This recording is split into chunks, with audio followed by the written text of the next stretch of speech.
The protagonist of this story had only one desire in life: to reach the very peak of martial arts. But as time went on, he realized that even if he spent his entire life training, it would never be enough to achieve his dream. He simply wasn't destined to reach the summit of martial mastery. Still, because of his deep desperation, he refused to give up.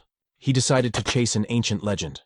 A tale from long ago about a divine dragon that guarded a golden fruit said to grant immortality to whoever consumed it. After a fierce and deadly battle against the divine dragon guardian, he finally reached the sacred place where the legendary fruit was said to grow. He could hardly believe it. The golden fruit of legend was real. Its radiant golden light illuminated the surroundings, exuding a mysterious divine aura. Exhausted from the long fight, he sat atop the corpse of the slain divine dragon, his eyes fixed on the glowing fruit. After catching his breath, he slowly stood and approached the tree. Confidence filled his chest. With this fruit, he believed, he could finally reach the peak of martial arts that he had dreamed of all his life. Without hesitation, he plucked the golden fruit and began to eat it. The moment he swallowed, a strange and powerful energy surged through his body. His veins throbbed, his blood boiled, and his entire being trembled as if being reforged by divine power. It was then revealed that this man's name was Gilfus el Dragon, the one hailed as the strongest human in the entire world. But decades later, Gilfus el Dragon had grown old. Now lying weakly on his bed, he was surrounded by his children and grandchildren. They whispered that his time was near and that they must accept that he would soon pass away. His eldest son, Gilliam, held his father's hand tightly. Gilfus, the current head of the El Dragon family, told his son that he didn't want to see sadness on their faces, that his time had simply come. Gilliam forced a smile, his voice trembling as he said that the manor had already grown gloomy when their mother passed away, and it would be even lonelier once their father was gone. But Gilfus gently reminded him not to let weakness consume him, not to be swallowed by grief. Then, as silence filled the room, Gilfus thought back to the golden fruit. He admitted to himself that in the end, perhaps no one could truly believe in the myths of the ancient world. Yet he still felt fortunate, for he had lived long enough to have a family of his own. He told his loved ones that he had lived a long and fulfilling life, and that he had no regrets, but deep inside he knew it was a lie. Even now, he still couldn't let go of his dream. If only he had more time, he would continue to pursue the peak of martial arts, the dream that had eluded him all his life. And so, in his final moments, he held onto that desire until his last breath. However, in a completely unexpected twist, Gilfus opened his eyes once again. Confused, he wondered if he had merely fallen asleep. Everything felt strange. His room was different. His body felt light, and his surroundings unfamiliar. When he finally looked at his hands, his eyes widened in disbelief. "These aren't my hands. Am I a baby?" He quickly realized he was in a bizarre situation. But as a 10-star level martial artist, he questioned how anyone could have done this to him without him noticing. Then, a thought struck him. The divine dragon and the golden fruit. He finally understood. The fruit's effect wasn't immortality, but reincarnation. Though unexpected, the realization filled him with joy. He had been granted another chance, a second life, to reach the peak he failed to attain before. Soon he noticed he wasn't alone in the room. When he looked around, he realized he was inside the annex of the El Dragon Manor. Somehow, he had been reborn into the same family. He then noticed that the room was filled with other infants. Just as he was wondering why there were so many babies here, a group of maids entered, carrying baby bottles. But strangely, instead of milk, they carried a red liquid. Gilfus watched as the maids poured the crimson substance into the bottles. He thought they were about to feed the infants, but suddenly, one of the maids carried out a goblin. They forced the bottle into the goblin's mouth. Moments later, the goblin began to tremble violently. A red light burst from its body, and then it exploded into a shower of blood, splattering across the room. Gilfus froze in shock. Fear and confusion filled his mind.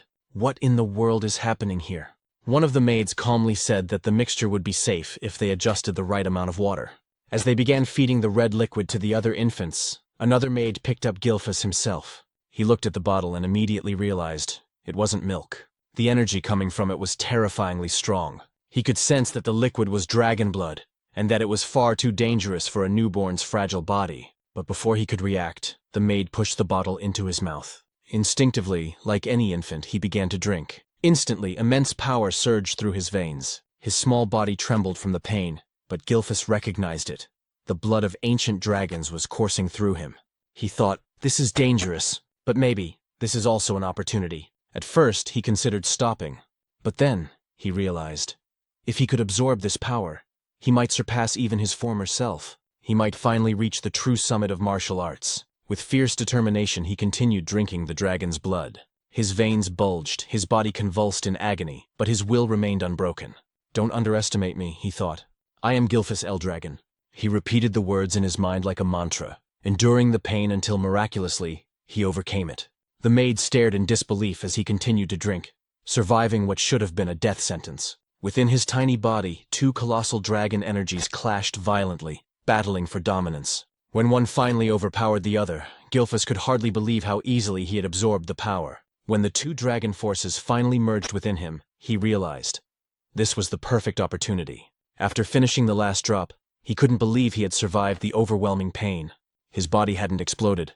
Instead, it had adapted. He noticed a few other infants had also survived, which made him smirk inwardly. So, he thought, never underestimate the survival instincts of a newborn. But as expected from a baby's body, exhaustion soon overcame him. His eyelids grew heavy, and despite his triumph, Gilfus Eldragon, the strongest human reborn, slowly drifted into sleep. After 7 years, he was now undergoing intense physical training. While doing one-handed push-ups, a massive boulder was balanced on his feet. When he finally reached his 1000th count, he kicked the boulder upward, and as it came crashing down onto his back, Gilfus couldn't believe the strength his body now possessed. Gilfus Eldragon, the former family head of the Eldragon clan, now lived under a new name, Zeke Eldragon. Zeke thought about how he had achieved such physical power at a young age, realizing it was all thanks to the ancient dragon blood flowing in his veins. It was said that every being in this world possessed something called a source of power, but the ancient dragon blood that had been given to them as infants contained a tremendous amount of that power. Those who survived drinking it developed bodies far stronger than ordinary humans. With the divine dragon source of power within him, Zeke knew he had already surpassed the limits he reached at the same age in his past life. And since he was the only infant who had managed to drink an entire bottle of ancient dragon blood, his body underwent a drastic transformation, one even he did not expect. Yet despite his progress, what frustrated him most was that he remained a mere 1 star. He had trained relentlessly, expecting to reach at least 4 stars by now. The star was the measure of one's source power. In this world, the human body was said to resemble a universe. The more stars one had floating within that inner universe, the stronger they became. However, as the number of stars increased, so too did the difficulty of reaching the next level. In his past life as Gilfus Eldragon, Zeke had achieved the unimaginable, 10 stars. He was the only person in the world to ever reach such a level. "Time really flies," Zeke muttered. He was now 7 years old. We learned that he was an illegitimate child of the current Eldragon family head. His mother had died when he was still an infant, and to this day he had never even seen his father's face, something he considered deeply irresponsible. What shocked him most was the realization that 1,000 years had already passed since his reincarnation. He thought that reincarnation itself was already unbelievable. But after 1,000 years, the world had changed. It had become a true survival of the fittest era. The greatest proof of this was the practice of feeding infants the blood of ancient dragons, followed by a ritual known as the Dragon Trial. Only those who survived both the drinking of dragon blood and the Dragon Trial were deemed worthy to receive education and training as Eldragon warriors. Naturally, Zeke should have been one of them. Yet, whenever he asked the servant assigned to take care of him why no instructor had ever been sent to train him, the servant would only say that he wasn't allowed to answer such questions. Even after turning 7, Zeke had never received a single lesson. Isn't that strange? Zeke wondered aloud. Every child who survived the Dragon Trial was supposed to begin combat training. Everyone except him. Day after day, he lived alone with only a servant by his side. When he confronted the servant about it, the servant merely asked what was wrong with that arrangement.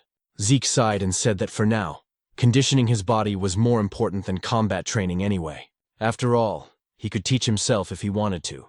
He had once been a 10-star warrior in his past life. Zeke then requested information about the other surviving infants or anything about the main family that could help him. But once again, the servant refused, saying she wasn't permitted to disclose such information. Frustration clouded Zeke's face. "Will you always refuse to answer me?" he asked sharply. The servant's firm and repeated that she couldn't speak of such matters. "Isn't it cruel?" Zeke asked bitterly. "Treating me like this?" But the servant explained that he was only following orders, her duty being to attend to Zeke's daily needs, nothing more. The servant, a 3-star level practitioner, could have easily taught Zeke basic combat techniques. Yet Zeke had no interest in such trivial lessons. After 7 years of living with this maid, he had grown used to the same lifeless responses. Finally, Zeke decided to leave and head into the forest. The servant said nothing, merely watching as Zeke walked away. So, she's really going to let me go? Zeke thought, a hint of irritation in his tone. Deep in the forest, Zeke uprooted wild poisonous herbs and ate them without hesitation. As before, the taste was vile, but this was part of his training method. Then suddenly he noticed something. He took a deep breath, forcing himself to stay calm as he repeated to himself, "Be patient, be patient." He could feel someone, or something, watching him from afar, observing his every move. No matter how hard he tried, he couldn't shake the presence. After a few moments, Zeke sighed. "They followed me all the way here, huh?" When he could no longer stand it, he called out, "You might as well come out if you've got something to say." Then he moved into the tall grass, hiding himself. Moments later, while crouched in the grass, Zeke sensed a dark, oppressive aura nearby. When he looked toward the source, he saw a creature known as an anger boar. What is that aura? He wondered. The black mist surrounding the beast was something he had never seen before, not even 1,000 years ago. As the anger boar grazed on the grass, Zeke suddenly stood and revealed himself, startling the beast. It charged at him immediately, and rather than fear, a smile formed on Zeke's face. He was genuinely thrilled to fight it. The boar lunged forward, but Zeke swiftly dodged, gathering golden energy into his fist. With a powerful strike, he unleashed an explosion that tore through the anger boar's body. He couldn't help but grin at the sight. His attack had been far stronger than he expected. Even as a 1-star, his power surpassed that of most practitioners at the same level. Hoisting the slain creature over his shoulder, Zeke muttered, "It'll be even better once I raise my star level." He was tired of 7 years of being ignored and isolated by the Eldragon family. He wondered if it was time to leave and travel on his own, maybe even venture toward the ocean. Meanwhile, in the distance, a cloaked man watched from the shadows. "What's going on with that boy?" he muttered. Even without formal training, he's reached 1-star level, and he killed that anger boar with a single strike. What puzzled the man even more was how Zeke managed to sense his presence. "That child isn't ordinary," he said quietly. He recalled that Zeke's mother had died young, and his father, the current family head, had shown no interest in him.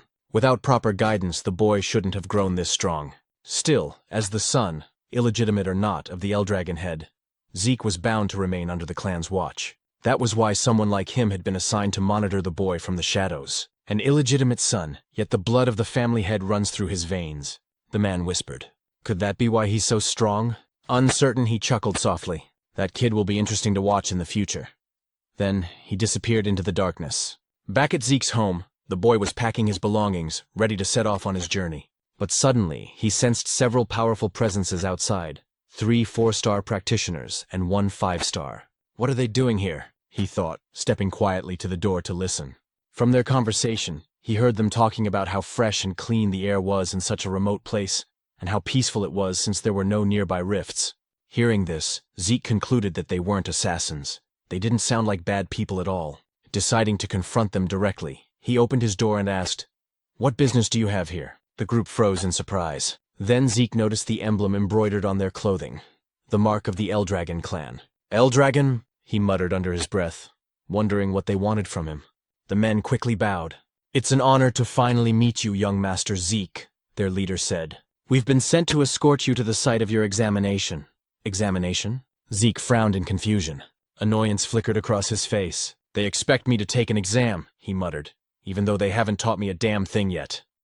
And after a few days, Zeke could hardly believe that he had returned once again to the main estate of the Eldragon family. He told us that he wasn't brought here to live again within the main estate, but rather for another purpose. Before he could enter, they instructed him to change out of his dirty clothes first. Zeke then began to explain about something known as the Dragon's Nest. After 1,000 years, the Eldragon family had established a school that served all branches of their bloodline. Everyone born with any relation or connection to the Eldragon family dreamed of entering this so-called Dragon's Nest to receive proper education once they turned 7 years old. And today marked the day of the entrance ceremony for that academy. Zeke was here to take part in the entrance exam. Even though he hadn't learned anything about the modern generation of his family, taking the exam was mandatory. Zeke immediately felt disheartened when he realized that this was the true reason they had brought him here. Why now, he thought, when he had already decided to leave and travel the world? While sitting by the school gate, a boy from Ortiscale village approached him. It was Rangus, who asked if he was all right and what seemed to be bothering him. When Zeke asked who he was, the boy formally introduced himself as Rangus and said he had approached because Zeke looked troubled. "Is that so?" Zeke replied casually.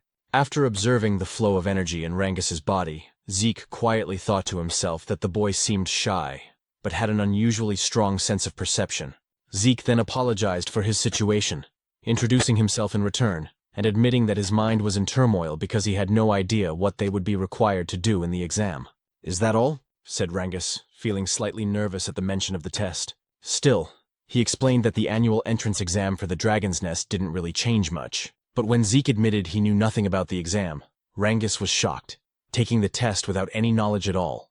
Wasn't that far too reckless and dangerous? Just as Rangus was about to explain the details of the exam, a loud and arrogant voice suddenly interrupted them. A boastful boy shouted and called Rangus a weakling. Rangus turned around in shock and immediately recognized who it was. It was Retin, also from Mortiscale Village. Mocking him, Retin asked why he was here, suggesting that he must have gotten lost to end up at the Dragon's Nest. He even told him it would be better to go home before he got hurt. "I'm here to take the entrance exam," Rangus replied, though his voice trembled as Retin drew closer, asking if he was seriously going to take the test. Retin clutched his stomach and burst out laughing, saying it was impossible for him to pass. He even insulted Rangus's father, saying, "Your father's a pseudo-dragon, right? What could the son of a pseudo-dragon possibly accomplish?" Rangus's fists trembled as he held back his anger. But Zeke noticed everything. Then it was explained to us that the Eldragon family followed an absolute hierarchy. The ranks were as follows: novice whelp dragons, regular soldier child dragons, captain-level adult dragons, executive elder dragons, also known as elders, and at the very bottom were the pseudo-dragons. Those who had failed to enter or graduate from the Dragon's Nest, considered immature and incomplete dragons. Yet Rangus had long dreamed of proving that even if they were called pseudo-dragons, they were still dragons nonetheless. Zeke was surprised and asked why Retin was so sure Rangus would fail the exam even before it started. "Who the hell do you think you are?" Retin snapped, asking if Zeke had a problem with him. Zeke calmly said he was merely curious why Retin was so confident Rangus couldn't pass. Retin pointed at Rangus and shouted that the reason was obvious. He was just a weakling. Zeke tilted his head and asked if he really said Rangus was weak, because from what he could sense, Rangus seemed even stronger than them. Hearing that, Rangus's eyes widened in disbelief. It was the first time someone had stood up for him. The arrogant boys grew angry and asked if Zeke was seriously claiming they were weaker than a pseudo-dragon, a being they saw as inferior. But before things could escalate, a man arrived and drew everyone's attention. He was the adult dragon examiner, announcing that the Dragon's Nest entrance exam was about to begin, and that all participants should register to receive their numbers. As Retin left, he glared at Zeke and warned that he wouldn't forget his face. Zeke sighed and said there was no need for anger, remarking that the children of this generation seemed to have such short tempers. Rangus quickly replied that wasn't that strange, since they were about the same age. Rangus added that anyone would be angry if told they were weaker than him. "Is that so?" Zeke muttered lightly. Since the entrance exam was mandatory, they had no choice but to take it. Though Zeke was surprised when Rangus said it was actually possible to skip the test. Zeke's eyes widened, and Rangus realized Zeke truly didn't know anything about it. Rangus advised him that it might be better to withdraw now before he got hurt. But Zeke replied confidently that a genius like him would never withdraw from a challenge. Rangus could only shake his head and say that Zeke was overly confident despite knowing nothing about the exam. Zeke simply laughed and said that whatever the test may be, they should hurry since it was about to start. Rangus had no choice but to agree. When they arrived at the testing grounds, the examiner announced that the exam was simple. To pass, they only needed to scratch the stones placed behind him. However, no other weapons were allowed except those provided by the academy. Still, they were free to use their bare hands if they wished, but each participant only had 3 attempts. "That's it?" Zeke said, sounding unimpressed. After surviving the dragon trial when they were still infants, he expected something far more terrifying and intense. But this seemed disappointingly simple. The examiner then called the first participant and instructed him to begin. The boy, nervous but determined, struck the massive stone with all his strength. The sound of metal clashing against rock echoed loudly, ringing in their ears. But to everyone's shock, the boy's sword snapped in half, and the recoil shattered his arm. Zeke was stunned at what he saw.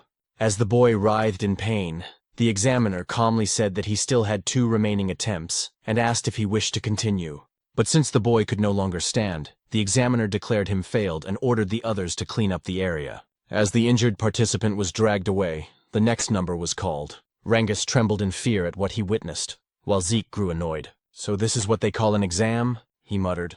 He then asked what kind of stones they were using. It was explained that the stones possessed regenerative properties. Any scratches would vanish in an instant. Moreover, they could reflect physical force 100-fold when struck with power. Zeke immediately said that such materials were far too excessive for an entrance exam. But Rangus explained that it was still possible to scratch them if one could properly circulate their source power throughout their entire body before attacking. "I see," Zeke said. He realized that the circulation of source power was far more important than martial arts skills in this exam. After glancing at the other participants, he thought that only a few would be able to pass, including those arrogant boys. As the exam continued, more and more failed than passed. Many were injured badly due to the stone's ability to reflect ordinary physical attacks. Then, after a few moments, the examiner called out Zeke's number. "It's my turn," Zeke said with a calm smile. Rangus, still nervous, asked if he really had no intention of withdrawing. But Zeke simply walked forward, telling him not to worry. As he approached the examiner, the man's eyes widened in shock. Zeke's aura began to flare up, faintly revealing the might from his previous life as Gilphus. The examiner told him to step forward and choose a weapon, but Zeke said it wasn't necessary. His fists alone would be enough. The crowd murmured in disbelief. No matter how skilled he might be in circulating source power, they thought, there was no way he could scratch the stone with his bare hands. His fists would surely shatter instead. Some of them said that not only Zeke's fists, but also his arms would be destroyed, which made Rangus extremely nervous for him. Along with his fear came anger toward himself, thinking he should have forcibly stopped Zeke to prevent him from getting hurt. The examiner then gave the signal to begin. As Zeke approached the massive stone, he placed his hand on it, noting that this was the first time he had ever seen such a material. He thought to himself that it must have been formed over 1,000 years ago. And even now, there were still many things about the current generation that he didn't fully understand, but that didn't matter anymore. He immediately gathered his source power into his fist.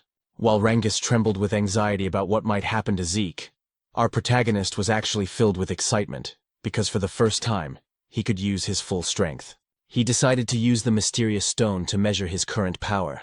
Rangus's eyes widened once more as Zeke unleashed the first form of the Dragon Destruction combat technique, Burst Strike, against the stone. A tremendous surge of energy erupted from the impact. Fragments of the shattered rock flew everywhere, and the violent wind from the blast sent dust and debris swirling through the air. In awe yet on guard, Rangus quickly shielded himself from the aftermath, while the examiner's eyes widened in disbelief at what he had just witnessed. As the dust began to settle, Zeke stood there with a smile on his face, remarking that the technique he used still seemed too much for his current strength. Despite the severe injuries to his hand, he laughed at himself, realizing he still needed much more intense training. The other participants were speechless at what they had seen. Retin looked both shocked and annoyed that Zeke had destroyed the enchanted stone. A woman watching commented that Zeke was truly interesting. While the others still couldn't get over what had happened, Zeke waited happily for the examiner to announce the results, but the examiner was still in shock. The stone Zeke had destroyed was known to regenerate itself, and the only ones capable of breaking it were supposed to be those who had already reached the 4-star level or higher. Yet now, a mere child stood before him, having done what seemed impossible. "He's just an illegitimate son," the examiner muttered to himself, then wondered if Zeke's ability came from the blood of the family head that still flowed within him. He also realized that the technique Zeke used seemed strangely familiar. Still dazed, the examiner didn't respond right away, so Zeke called out to him impatiently, asking for the result. Snapping back to his senses, the examiner finally declared that Zeke had passed the test. One of the examiners then handed Zeke a small bottle containing a green liquid. Curious, Zeke asked what it was, but the man only asked if he could leave already since Zeke was blocking the area. Annoyed, Zeke frowned and muttered if everyone in this generation was this rude. Before he could complain further, Rangus ran up to him with excitement, praising Zeke's performance. Zeke proudly grinned and said it was nothing but peanuts. Zeke then asked what the liquid was, and Rangus explained that it was a healing potion, the standard potion of the Eldragon family. "Healing potion?" Zeke repeated.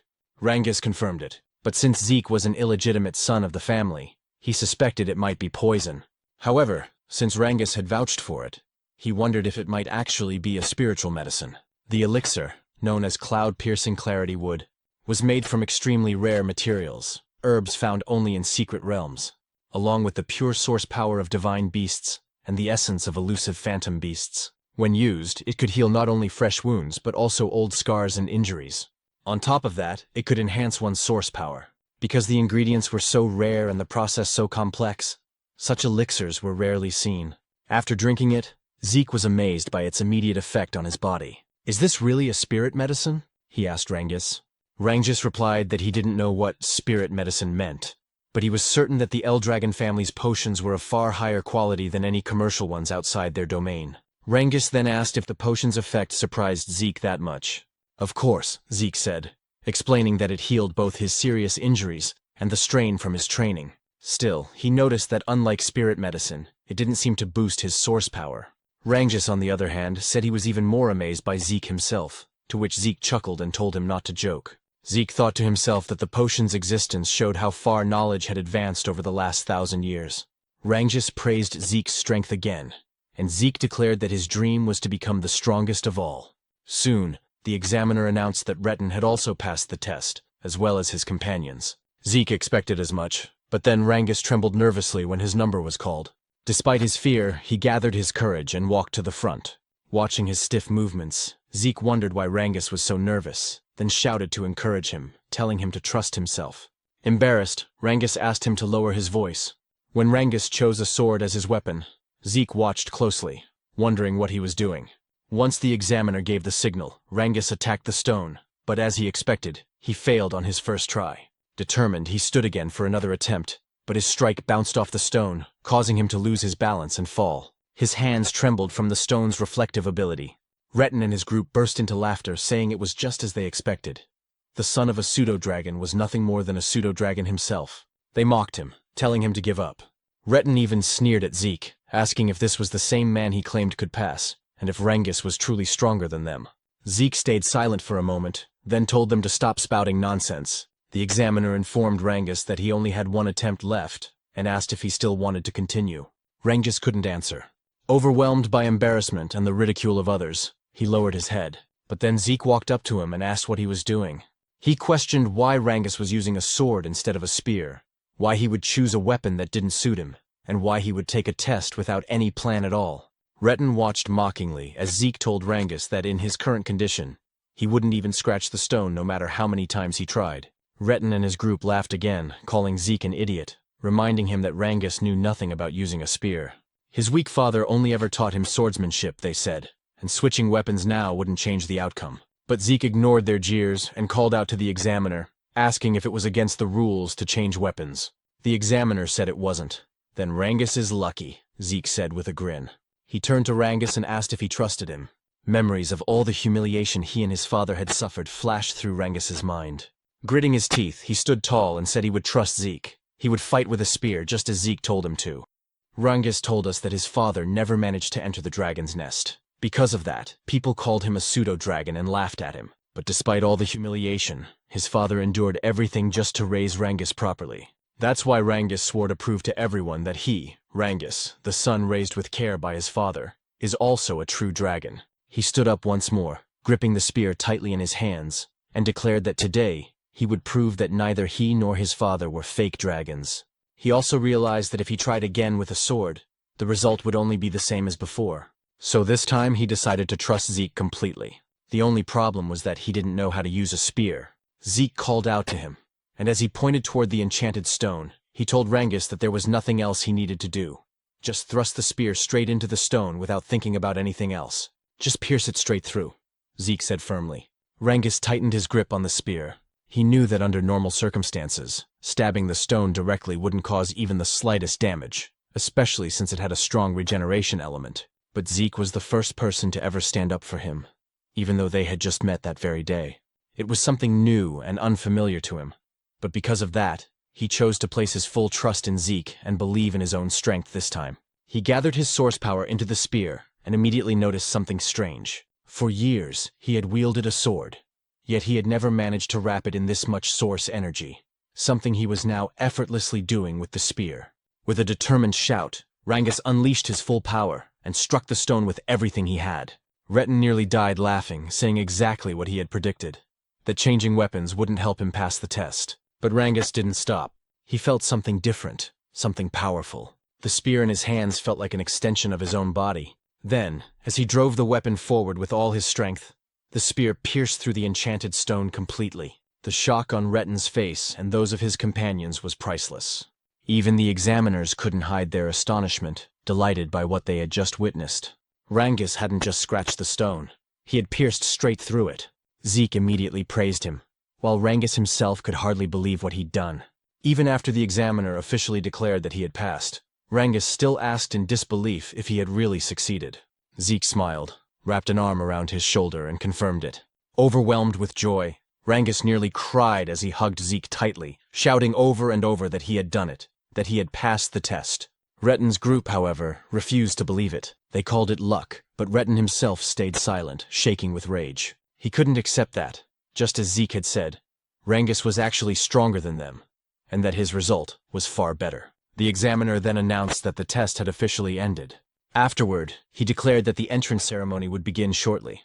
Zeke immediately asked if the test was truly over.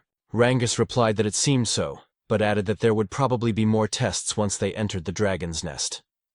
Soon, a group of men emerged from a dark hallway. When they stepped into the light, the examiner announced that the head of the Eldragon family would now deliver a speech to congratulate those who passed. The moment Zeke saw the man, he asked who the person with the cold, dark expression was. Rangus, clearly nervous, replied that it was the family head himself. "That's the family head?" Zeke said. "Why does he look like that? He's not even smiling. He looks colder than ice." Rangus immediately covered Zeke's mouth, whispering that it would be best if he stayed quiet, repeating his plea for him to stop talking. Zeke nodded. When he looked again at the group, he remarked that these people represented the current power of the Eldragon family. Some of them were at the 7-star level, while others were 6-star. To Zeke, their strength was impressive, especially since the current family head, Balza Eldragon, was an 8-star level powerhouse. 1,000 years ago, only a handful of people had ever reached that level. Still, Zeke wasn't sure how many existed in this current era. "I don't like this family head," Zeke muttered. But before he could say more, Rangus tried to hush him again. Zeke sighed and thought to himself that he never expected this man to be his father in this lifetime. A dark, fiery aura radiated from Balza's body, making the entire area feel heavy. The examiner quickly ordered everyone to stay silent because Master Balza was about to speak. When Balza stepped forward, he uttered only a few words. They must all strive to become the flesh and blood of the Eldragon family. As he spoke, the terrifying pressure of his aura spread across the hall. Zeke wasn't affected, but many of the examinees trembled in fear, some struggling to breathe as their bodies froze under the immense pressure. Zeke noticed that even Rangus was affected. He couldn't believe how easily everyone around him was overwhelmed by the family head's presence. More than that, Zeke could sense an intense hatred hidden within Balza's aura. He didn't know the reason behind it, but even so, he couldn't bring himself to like the man who was supposedly his father. When Balza turned away, another man stepped forward and drew everyone's attention. He had blonde hair and cheerfully thanked Balza for his words. He then said that Master Balza had high expectations for them all, and that just like his master, he would also keep his own speech short. As Zeke wondered who this man was, the speaker simply told everyone to train hard and grow stronger. "That's it?" one of the examiners muttered. The man smiled and said that people who worry too much about small things go bald early, so he wouldn't bother with long speeches. Zeke couldn't understand what was wrong with them, but at least the atmosphere in the hall had lightened up. The examiner then announced that the new students would now be assigned to their dormitories. Everyone whose number was called had to head there immediately.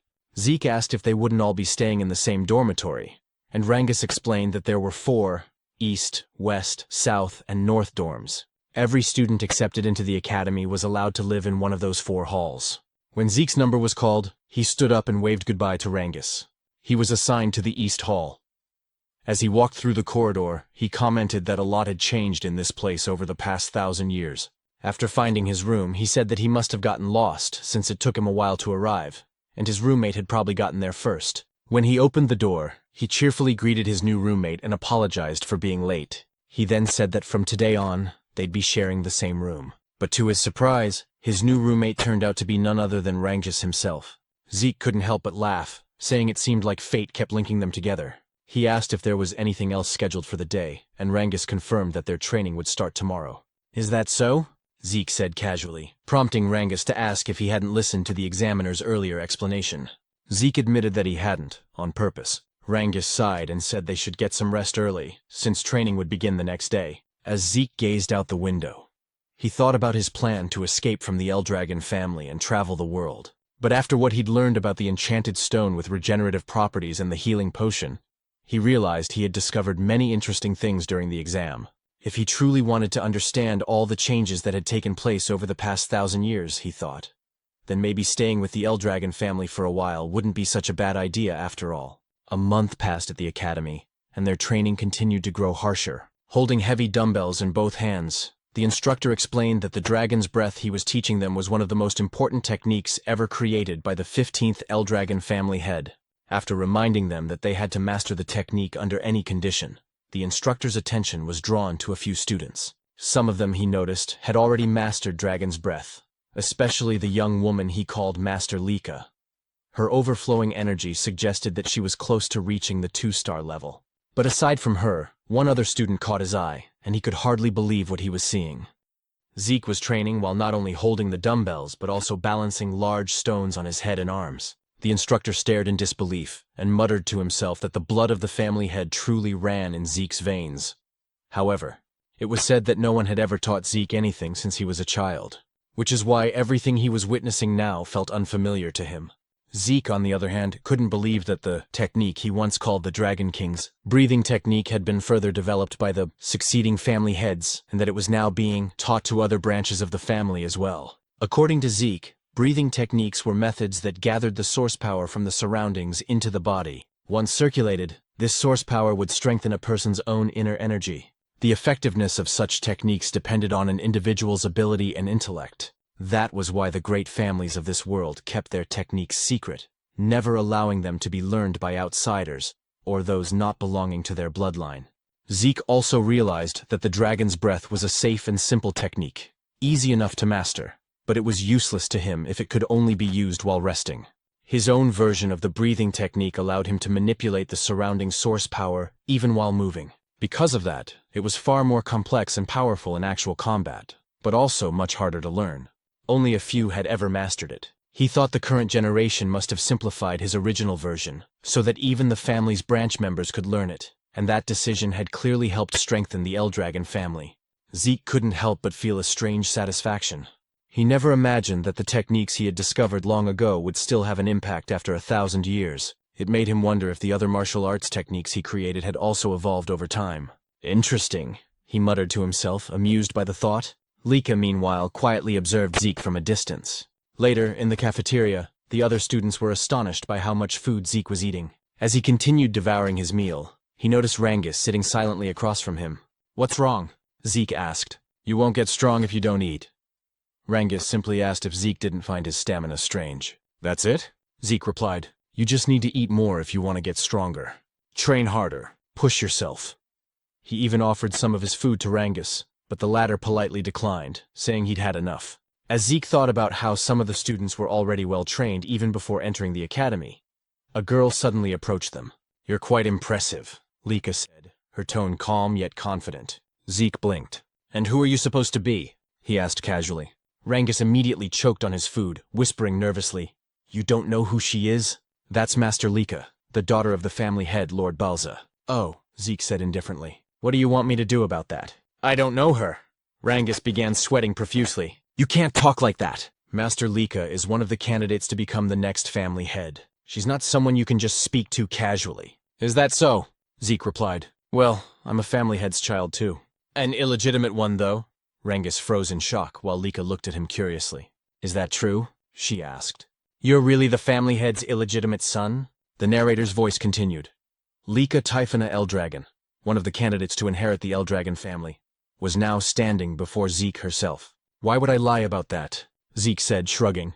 Lika frowned slightly. "Then tell me, how could an illegitimate child like you destroy the magic stone with your bare hands? How could someone not from a renowned family possess such strength?" "Because I'm Zeke," he replied confidently, turning back to Rangus. "Stop staring and finish your food." Both Lika and Rangus fell silent for a moment. Then, Lika suddenly smiled. "You really are an interesting person," she said before sitting down beside him. "How about serving under me? I'll make you one of my followers." Zeke raised an eyebrow. "What exactly do you mean by that?" "I want you to join me," she said. "Be my ally and I'll be your backer. Every illegitimate child needs allies and influence, don't they? Use your strength to help me become the next family head. And once I do, I'll help you achieve your own dreams. Zeke didn't even hesitate. No, he said flatly. Lika frowned again. Why not? Don't tell me you want to become the family head yourself? As her aura flared with a faint, crackling energy, Zeke could tell that she was close to reaching 2-star level. For someone her age to release an aura like that, she was indeed impressive. Still, Zeke remained calm. You can think and do whatever you want, he said. But I have no interest in being family head or any kind of title. Why? Lika asked coldly. Zeke stabbed his knife into the table. Because I don't need to serve anyone, he said, his voice steady but sharp. I'm the strongest person there is. The cafeteria went silent. Even Lika couldn't believe what she was feeling. Zeke's presence had completely overwhelmed her for a moment. Rangus immediately stepped in to diffuse the tension, urging both of them to calm down. But Lika wasn't the type to back off. Embarrassed and angered by what just happened, she decided to challenge Zeke to a duel. Zeke, however, didn't seem to care and simply continued eating. Moments later, a commotion spread across the campus. Where are they going? One student asked. To the training grounds, another replied. There's going to be a duel between the younger generation. Master Lika herself is fighting. What? Master Lika from the Typhona family? Someone exclaimed. Who's brave enough to challenge her? When they arrived at the training grounds, everyone whispered among themselves, wondering who would face her. Zeke, meanwhile, couldn't believe Lika was actually serious about the duel. Are you all right with this? Rangus asked nervously. You'll be fighting Master Lika. Even if you call her Master, I don't know who she is, Zeke replied bluntly. Rangus sighed. You should at least show some respect, now that I know you're also the family head's son. Do what you want, Zeke said. Still, Rangus tried to explain. What's important now is that you understand who you're up against. Master Lika isn't just anyone. She's the daughter of Lord Balza Eldragon. And she also carries the blood of the Typhona family, one of the 4 great families supporting the Eldragons. She's a prodigy who mastered all forms of the Typhona family's hereditary lightning great sword technique at a young age. Like her father's other children, she has terrifying talent. Zeke tilted his head. I didn't understand a word of that except that she's the family head's daughter. Rangus stared at him. How do you not know any of this? Because I don't, Zeke said plainly. So don't ask me. Rangus blinked as Zeke suddenly laughed. But since I don't know anything about her, he said with a grin, that'll just make the fight more fun. Sounds exciting? Rangus could only sigh in worry. No matter how strong Zeke was, Master Lika was on another level entirely. Why did you even accept her challenge? He asked. I never run from a fight, Zeke answered, and it looks like my challenger's ready anyway. At that moment, Lika stood with her sword planted firmly in the ground. Her aura flared, lightning crackling faintly around her. Are you two done talking? She asked coldly. Lika shouted, asking if they were finally done talking, and Zeke replied that he was ready. Rangus, trembling in fear and shock, immediately ran away from them, warning Zeke to be careful in their fight. Zeke then turned to Lika and asked why she was so determined to fight him. Lika explained that she wanted to become the next family head of the Eldragon family, and to achieve that, she needed to defeat Zeke and make him one of her followers. What do you mean by that? Zeke asked, wondering what his connection was to her dream of becoming the family head. Lika questioned him back, asking if he truly had no idea about the current situation of their family, and whether being an illegitimate child was the reason he was so unaware. Zeke simply answered that he didn't, admitting that his knowledge about their family was limited. Because of that, Lika began explaining. She said that including both of them, there were 5 candidates to become the next family head.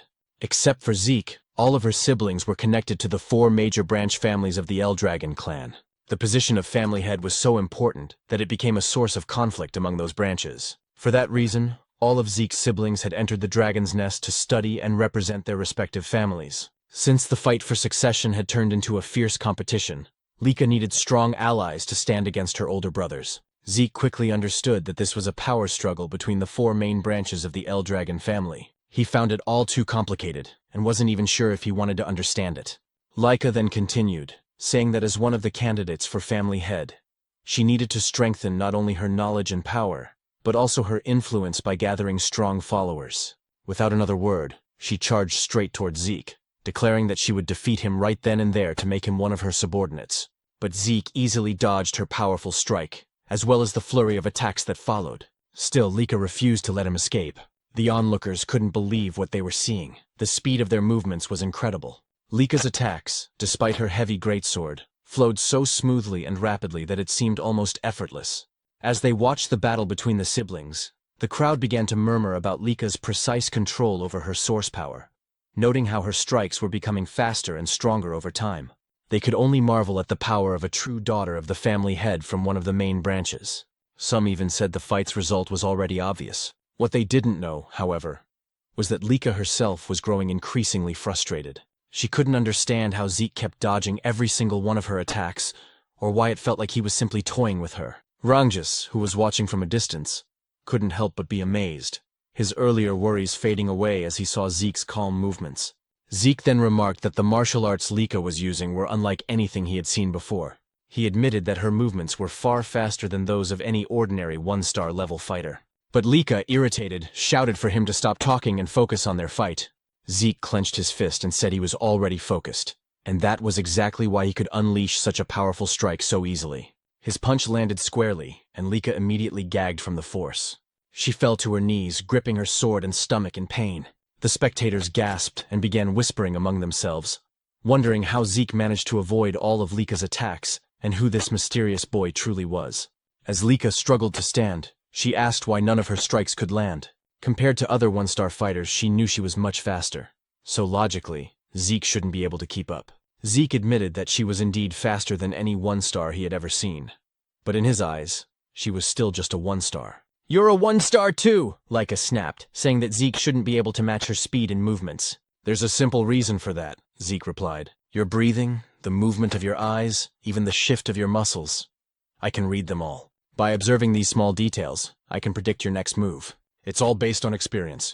"Don't make me laugh," Lika shouted, launching another fast strike toward him. But Zeke easily dodged again, saying that just like his words a moment ago, he could see and read her every move. In the next instant, he countered with another powerful attack that sent Lika crashing into the wall with a violent force. The spectators screamed in shock, asking if Lika had really been defeated. "Master Zeke, that was amazing! You beat Master Lika!" Rangjus shouted in excitement, but Zeke calmly said that it wasn't over yet. Their fight wasn't finished. As the dust cleared, Lika stood once again, bruised but defiant. Zeke noted that she had focused her source power into her core, allowing her to endure his attack without suffering serious damage. He smiled slightly and admitted that Lika was truly an extraordinary girl. "That's enough, Master Lika," Rangjus pleaded. But Zeke told him to move back, warning that he could get caught in their next exchange. Zeke then noticed an intense surge of aura flowing from Lika. He wondered if she had just advanced to the 2-star level. The spectators noticed it too. They couldn't be mistaken. The glowing mark on her body was proof that she had indeed become a 2-star with a white aura. The 2-star level was a stage where one could channel source power into their martial arts, even manifesting it outside their body as aura. Lika thanked Zeke, saying that because of him, she had achieved the 2-star level earlier than expected. "But because of that," she declared, "you no longer have any chance of winning." With her aura blazing, she charged towards Zeke, her great sword surrounded by radiant power. Zeke only laughed. He looked genuinely thrilled. "You've really improved," he said with excitement, dodging another rapid strike. "Your speed is incredible now." But his expression suddenly changed when he felt a sting on his cheek. A shallow cut. "I know I dodged that attack," Zeke thought to himself. Lika smirked and asked if he could finally see the difference in their strength. "This is my true ability," she said proudly. "Now that I've become a full 2-star and gained my aura, I'll show you the real power of the true Thunder Greatsword technique." "Oh, then I get to witness a martial art I've never seen before," Zeke said, smiling in excitement. To him, this was turning out to be the most thrilling and enjoyable moment of their fight. Lika suddenly unleashed the Lightning Greatsword technique. Lightning flash. Her sword crackling with blinding golden energy as she charged forward. Zeke was instantly enveloped in a storm of lightning, forcing him to retreat a step back as he shouted, "Wait a second!" What kind of technique was that? How can you manipulate lightning like that? Isn't this too much for a sparring match? Lika smirked, driving her sword into the ground as golden light surged around her. "You seem surprised," she said calmly. Summoning another move, Lightning Net, sparks erupted from the earth, forming a glowing web of electricity that shot towards Zeke, but he narrowly dodged it. As he landed, he muttered to himself, "Her power has grown tremendously. Her strength now is nothing like before. At this rate, this fight won't be easy." The audience murmured in awe, unable to hide their astonishment. Ever since Lika had advanced to 2-star level, the tide of the battle had completely turned. Rangjus, who had been watching anxiously, began to worry. Zeke noticed that Lika's movements were simple, nothing new compared to her 1-star self. but every swing of her blade now carried far greater force. Her lightning greatsword technique was overflowing with power, her aura amplifying each strike. What surprised Zeke even more was the speed. Lika was moving faster than he could have anticipated, and her lightning felt strangely mysterious. Still, he remained confident. Even if she could cloak herself in thunder, he was sure he could counter it. Yet, curiosity filled him. What kind of power was this? What kind of lightning could she command? While evading her continuous assaults, he studied her every move, analyzing her aura and its rhythm. Lika, noticing Zeke's calm smile as he danced away from her attacks, frowned. Still smiling? "You look too relaxed for someone in a duel," she sneered. "Let's see how long that lasts." She dashed forward once more, her sword blazing with light as she used swift thunder, enveloping herself in golden lightning. But again, Zeke evaded at the last moment. She's as fast as lightning itself, he thought, only for Lika to swing her sword mid-charge. The blow struck true this time, sending Zeke flying backward with a powerful shockwave that scattered dust and debris across the field. Rangus gasped and rushed towards Zeke out of sheer panic, but one of the spectators grabbed his arm to stop him. Meanwhile, Zeke stood up, his clothes scorched but his will unshaken. Lika charged again, unleashing another lightning flash, striking him head-on. Yet Zeke still stood tall afterward. How is he still standing? Lika muttered, her brow furrowed in disbelief. Rangus ran toward them, shouting, "Master Lika, stop!" "That's enough. We've already seen your strength." But Lika snapped back coldly. "Do you not understand, Rangus? Stopping mid-battle would be an insult to Zeke." Desperate, Rangus turned to Zeke and begged, "Please, Master Zeke, surrender." "That's enough." Lika chuckled. "He's right. Judging by your condition, surrendering would be wise. If you kneel and pledge loyalty to me, I'll stop." But Zeke only smiled silently. Lika's eyes hardened. "Even as an illegitimate child, you're truly a proud Eldragon," she said with a hint of mockery. She raised her greatsword high, her aura surging.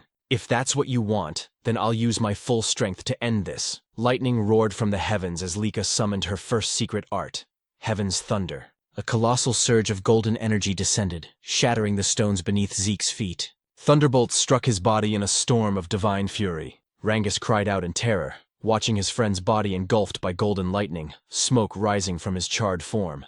Lika drove her sword into the ground, exhaled deeply, and said softly, "I'm sorry, Zeke, but this is the end."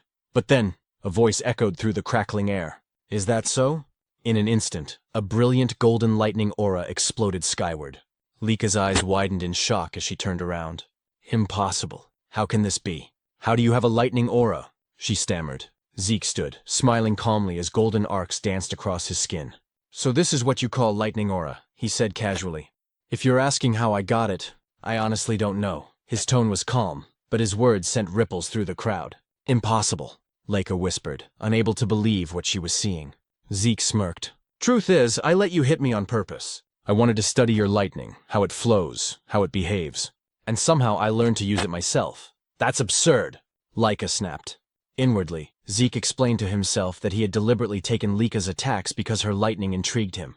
While enduring her strikes, he continuously activated his Dragon King's breath technique. The strange resonance between his breathing and her lightning caused golden energy to gather in his body. Before he knew it, he could manipulate the lightning himself. Maybe Lika has a unique constitution, he thought. And judging from her family's great sword technique, it's likely their whole bloodline shares this lightning affinity. Zeke walked toward her confidently. "I never expected lightning-type source power to be this incredible." This duel turned out to be the perfect training. With a grin, he added, "Thanks to you, Lika. I've reached 2-star level myself." Golden lightning flared around him as he declared, "Our battle isn't over yet." Lika roared and charged again, her greatsword glowing with power, unleashing another blinding attack. But Zeke sidestepped effortlessly and prepared a counterstrike. However, as he moved, he suddenly vanished in a flash and reappeared on the opposite end of the arena. "What just happened?" he muttered. He then realized, when one gains immense source power, it strengthens the body's muscles and nerves. This new lightning aura must have changed my physiology. I can't fully control my speed yet. In the stands, Rangus was speechless. He couldn't follow their movements anymore. Both fighters were blurs of golden light and thunder. Am I just imagining things? Or has Lika not landed a single hit lately? He wondered. Frustrated, Lika shouted, "Are you mocking me, Zeke? Stop toying with me." "I'm not," Zeke replied calmly. "But I will admit, you're a real threat." He then lunged forward, delivering a powerful kick, but Lika blocked it with her sword, the force pushing her backward. Zeke straightened, smirking. I think it's time to end this. End this? Lika repeated, narrowing her eyes. Yes, Zeke replied. I've been thinking of creating a new technique for a while now, and this seems like the perfect time. Creating a new technique? She said in disbelief. Zeke nodded. Exactly.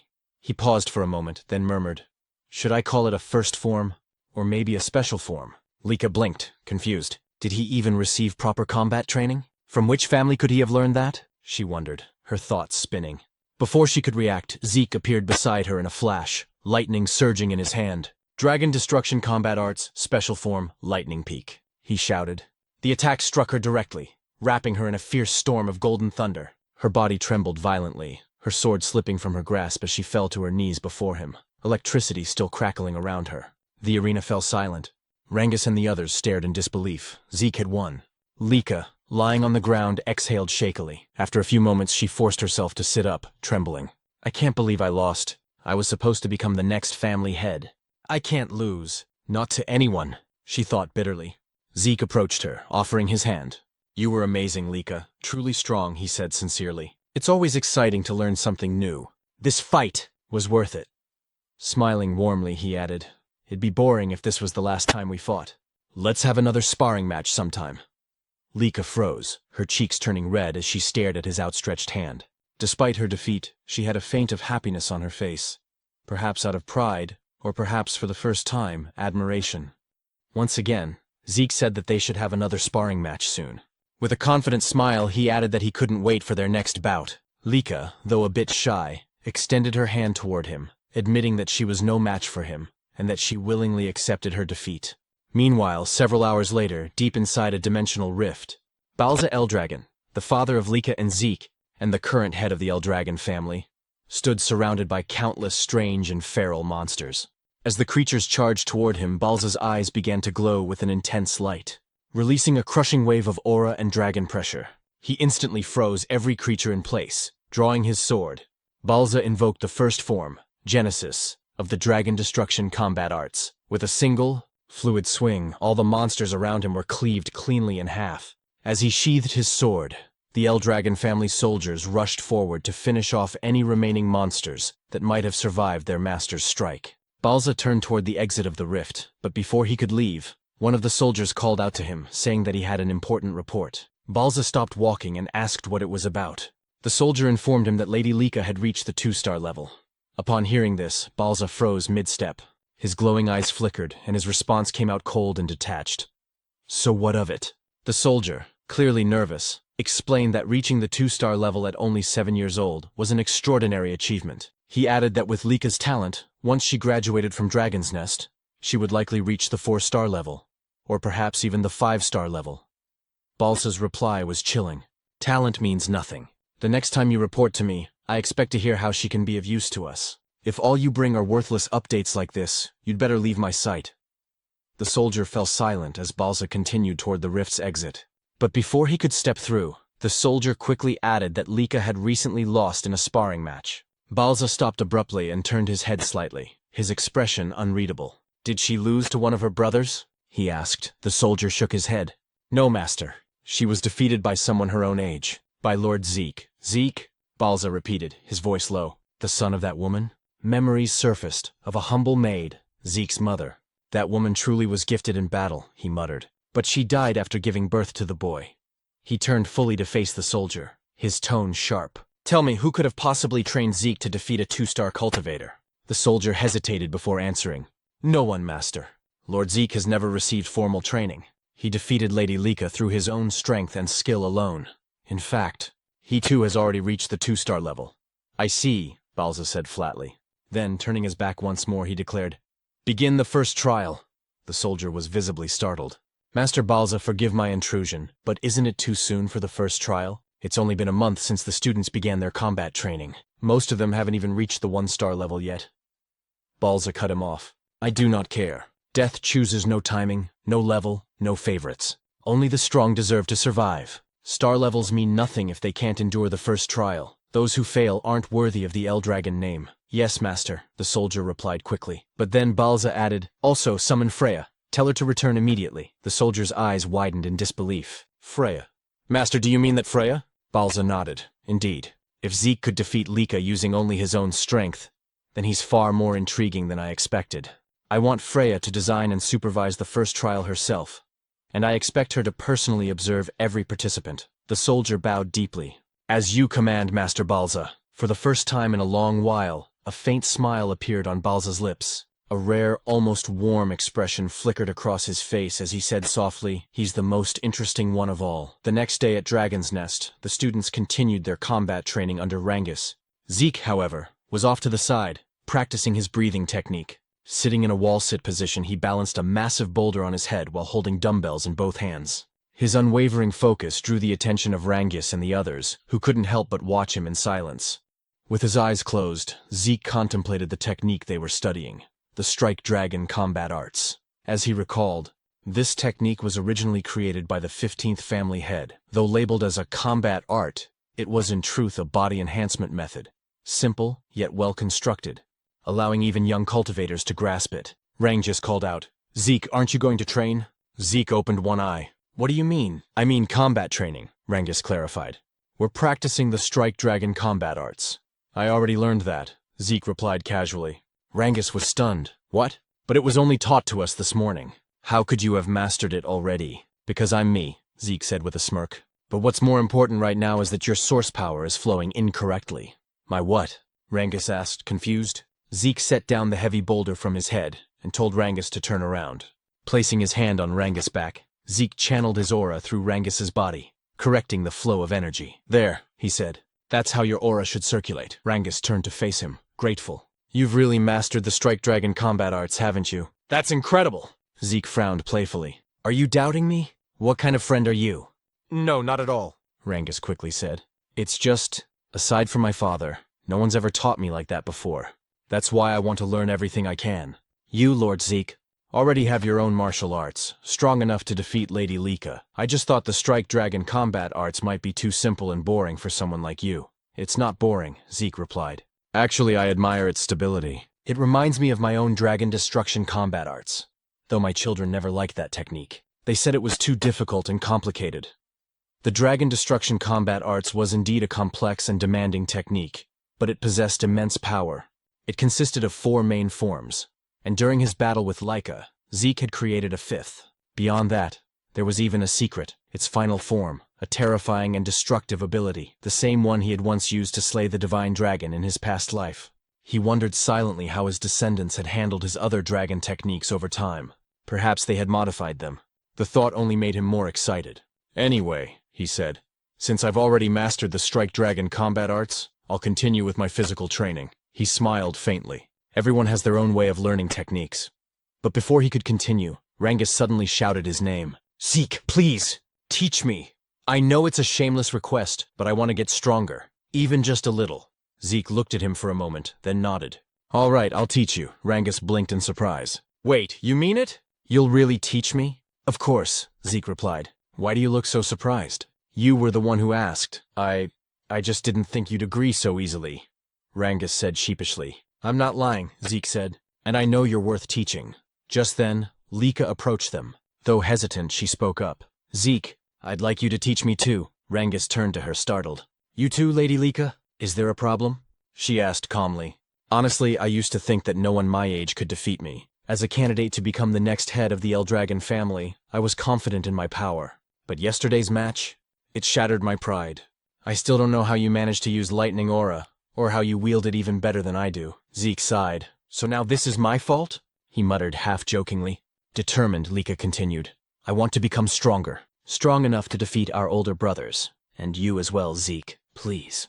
Teach me." Zeke fell silent for a moment, deep in thought. Since Zeke didn't answer right away, Lika asked if he was really fine with it, even though he was also a candidate to become the next head of the Eldragon family. Rangus agreed with her, realizing that even though Zeke was an illegitimate child, Balza Eldragon was still his father, which technically made Zeke one of the successors, whether he liked it or not. Zeke calmly replied that he didn't mind, but the real question was whether Lika's body was in good condition to train, saying that from what he saw in their match, her injuries would normally take at least a month to heal. Lika shook her head and said she had already used a healing potion, so there was no need for him to worry. Zeke and Rangus exchanged a look, whispering to each other. Zeke asked if that medicine truly had such absurd effectiveness. But Rangus replied that if Zeke was referring to the basic potion given during the entrance exam, it definitely wasn't strong enough to heal Lika's wounds so quickly. Because she was the daughter of the family head, she must have used a much stronger kind of potion. Zeke sighed in amazement, muttering that this era truly was something else. Lika nodded, admitting that without the potion, she would have been bedridden for at least a month. But now, what mattered most was her request. Whether Zeke would agree to train her as well. She knew that he, too, needed to train, but she wanted to grow stronger under his guidance. Zeke agreed without hesitation, saying that he never turned down young people with ambition. Both Lika and Rangus were surprised by his answer. Lika pointed out that he was also young like them, while Rangus added that they were about the same age. Zeke chuckled and agreed. Then, with a teasing tone, Zeke asked if she was truly sure about having him as her instructor. After all, he was the one who defeated her. Lika replied firmly that she didn't care about that. She didn't have the luxury to be picky. If she wanted to become the next head of the Eldragon family, she had to become stronger, no matter what it took. Zeke remembered how, during their first encounter, she had mentioned her dream of becoming family head. He asked why she seemed so obsessed with that goal. Without hesitation, Lika answered that if she failed to become family head, she would only be used for a political marriage. She spoke bitterly, saying that in the best-case scenario, she'd probably be forced to marry one of her cousins. But the worst case would be marrying a man she didn't even know. Zeke's expression darkened, anger flickering in his eyes as he asked what she meant by that. Lika said it was natural, considering how valuable the Eldragon bloodline was, especially within the 4 branches of the family. Their source power was special. It could be used in countless ways. That's why the family was obsessed with keeping their bloodline pure. Rangus shuddered, sensing the terrifying aura that suddenly emanated from Zeke. His voice turned cold and sharp as he said that the Eldragon family had truly begun doing disgusting things like this. He clenched his fists, saying he would destroy such filthy and meaningless traditions. But before the atmosphere could grow heavier, several instructors arrived, immediately drawing everyone's attention.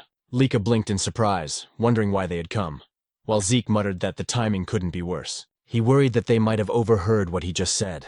Then, from behind them, a woman with fiery red hair appeared. One instructor stepped forward and announced that starting today, they would have a new instructor. Despite how busy this person was, she had taken the time to teach them personally, so they should be grateful.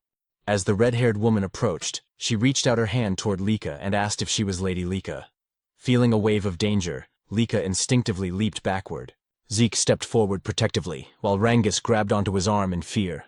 The red-haired woman smiled faintly, praising Lika's sharp reaction and saying her aura quality wasn't bad at all. Zeke frowned slightly. He hadn't even sensed her presence until now. Rangus nervously asked who she was. The instructor then introduced her as Lady Freya. Freya Fewinkick of the Black Dragon Corps. Freya gave a polite smile and greeted everyone, saying she was pleased to meet them all. She then looked straight at Zeke and asked if he was Lord Zeke. When he confirmed it, she asked if he wasn't surprised by her sudden appearance. Zeke replied calmly that nothing she did was surprising. Freya froze for a moment as Zeke's eyes began to glow faintly, and he commented that her stealth technique was rather interesting. Freya quickly realized why even the family head, Balza Eldragon, was interested in this boy. Meanwhile, Zeke analyzed her movements. He noticed her source power was concentrated in her lower body, following a flow pattern he had never seen before. That must be why her footsteps made no sound at all. A spark of excitement lit up his eyes as he wondered what kind of martial art she used. Freya then took command of the class. She confirmed that she would be their new instructor. The students began whispering among themselves in disbelief. Lady Freya, the Tempest Wind, was known as one of the strongest warriors in the family. The other instructor confirmed that Freya was a 6-star practitioner under the Black Dragon Corps, the elite unit serving directly under the family head himself. The students were in awe, unable to understand why someone of her rank would come teach at their academy. Freya smiled faintly and said she would indeed train them, but under one condition. They had to pass a simple test. The students gasped at her words. She told them not to worry. The test was simple. They just needed to bring crystal like the one she's holding, and survive for 1 full month inside the Poison Dragon Mountain. Rangus went pale at the name, while Zeke felt a sense of nostalgia. The Poison Dragon Mountain, he explained, was home to countless poisonous creatures. Even brushing against a single leaf could kill an ordinary human instantly. It was a region of pure danger. Zeke recalled how, in his previous life, he had often used that place as his personal training ground. Still, he thought this test might be too cruel for young students. Freya explained the rules. Each student would receive 1 crystal orb. If their orb broke or was lost, they would immediately be disqualified. When someone nervously asked what happened to those disqualified, Freya replied bluntly, they would be expelled from the dragon's nest. She added that they didn't need to worry about the poison itself. If they properly used the dragon's breath-breathing technique, they would be fine. As long as they held onto their orbs and controlled their breathing, they could survive. Lika pointed out that aside from poisonous plants, there were monsters there too. Freya's eyes turned sharp as she said they would need to defeat those monsters themselves, since that was the only way they could secure food. Without hunting, they wouldn't last even a few days. The students were horrified. Retin muttered that it was impossible. Many doubted whether their basic combat technique, the strike dragon, could even hurt the creatures living there. Freya smirked and told them not to panic. They had 5 days to prepare. During that time, they could each choose a basic weapon art from the Eldragon family archives to learn. If they mastered it, their survival chances would improve. But if they failed to learn it within 5 days, she would not take responsibility for whatever happened in the mountain. One student asked timidly if Freya would help them in case things got too dangerous. Freya chuckled darkly, saying, "You're in the dragon's nest, the land of the Eldragon family. Here the weak do not last. Only the strong survive. If you can't defeat a few monsters on your own, then you might as well sleep peacefully beside them in the bed of poison." The students trembled in terror, sweat dripping down their faces. Rengis was on the verge of tears, while Lika stayed silent in deep thought. Zeke frowned to himself, wondering if this was still the same Eldragon family he once knew. It felt so different from when he had been the family head. Freya then said that was all for now. She began distributing martial arts books for every weapon type and told them to step forward to pick whichever technique they wanted to learn. As students crowded around, Rangus hesitated, unsure what to choose. Zeke advised him to take a spear technique, reminding him that he used a spear during the entrance exam. Rangus quickly agreed and thanked him. Lika said she would pick a great sword technique since she already knew the lightning greatsword's basic forms. But Zeke stopped her, suggesting she try axe arts instead. Lika asked why, and Zeke explained that it would help cover her current weaknesses. Since it was Zeke who suggested it, she didn't argue and just nodded, quietly trusting his words. Freya then asked if everyone had chosen their books. When they confirmed, she told them to make good use of the remaining 5 days. Their survival depended entirely on mastering those techniques. If they failed to do so, they would die pathetically in the Poison Dragon Mountain. Just as she was about to leave, Freya suddenly remembered something and turned back. She warned them that during the test, their seniors would be trying to steal their crystal orbs. Rangus was stunned and asked what she meant. Freya explained that their 10-year-old senior group would also be taking the same test, but their task was to hunt down and steal the orbs from the younger batch. She added that the younger students outnumbered the seniors, and since the Poison Dragon Mountain was vast, they might get lucky and avoid confrontation. Still, their seniors would use everything they had to find and attack them. After saying that, Freya turned and left. Rangus looked terrified, sweat dripping down his face as he asked what they were supposed to do now. Not only did they have to deal with poisonous monsters, but also with upperclassmen hunting them. Lika frowned and said that every upperclassman was at least 1-star level or higher. If they ganged up on her, she wouldn't last long, and most of their classmates probably wouldn't survive either. Zeke nodded, saying she had a point. If Lika couldn't fight alone, then she should form a group of 2 or 3. Cooperation wasn't forbidden after all. They could help each other hunt monsters and defend against seniors. When Rangus asked about Zeke's plan, Zeke simply said that he intended to go solo and enjoy the exam. Lika sighed and admitted that somehow that sounded just like him. Before they began training, Zeke suggested they eat first. As they walked away, Lika glanced at Rangus and asked if he didn't think Zeke was a little strange sometimes. Rangus shrugged and replied, "Yeah, sometimes." 5 days later, the students gathered before the Poison Dragon Mountain, their emotions mixed between fear and determination.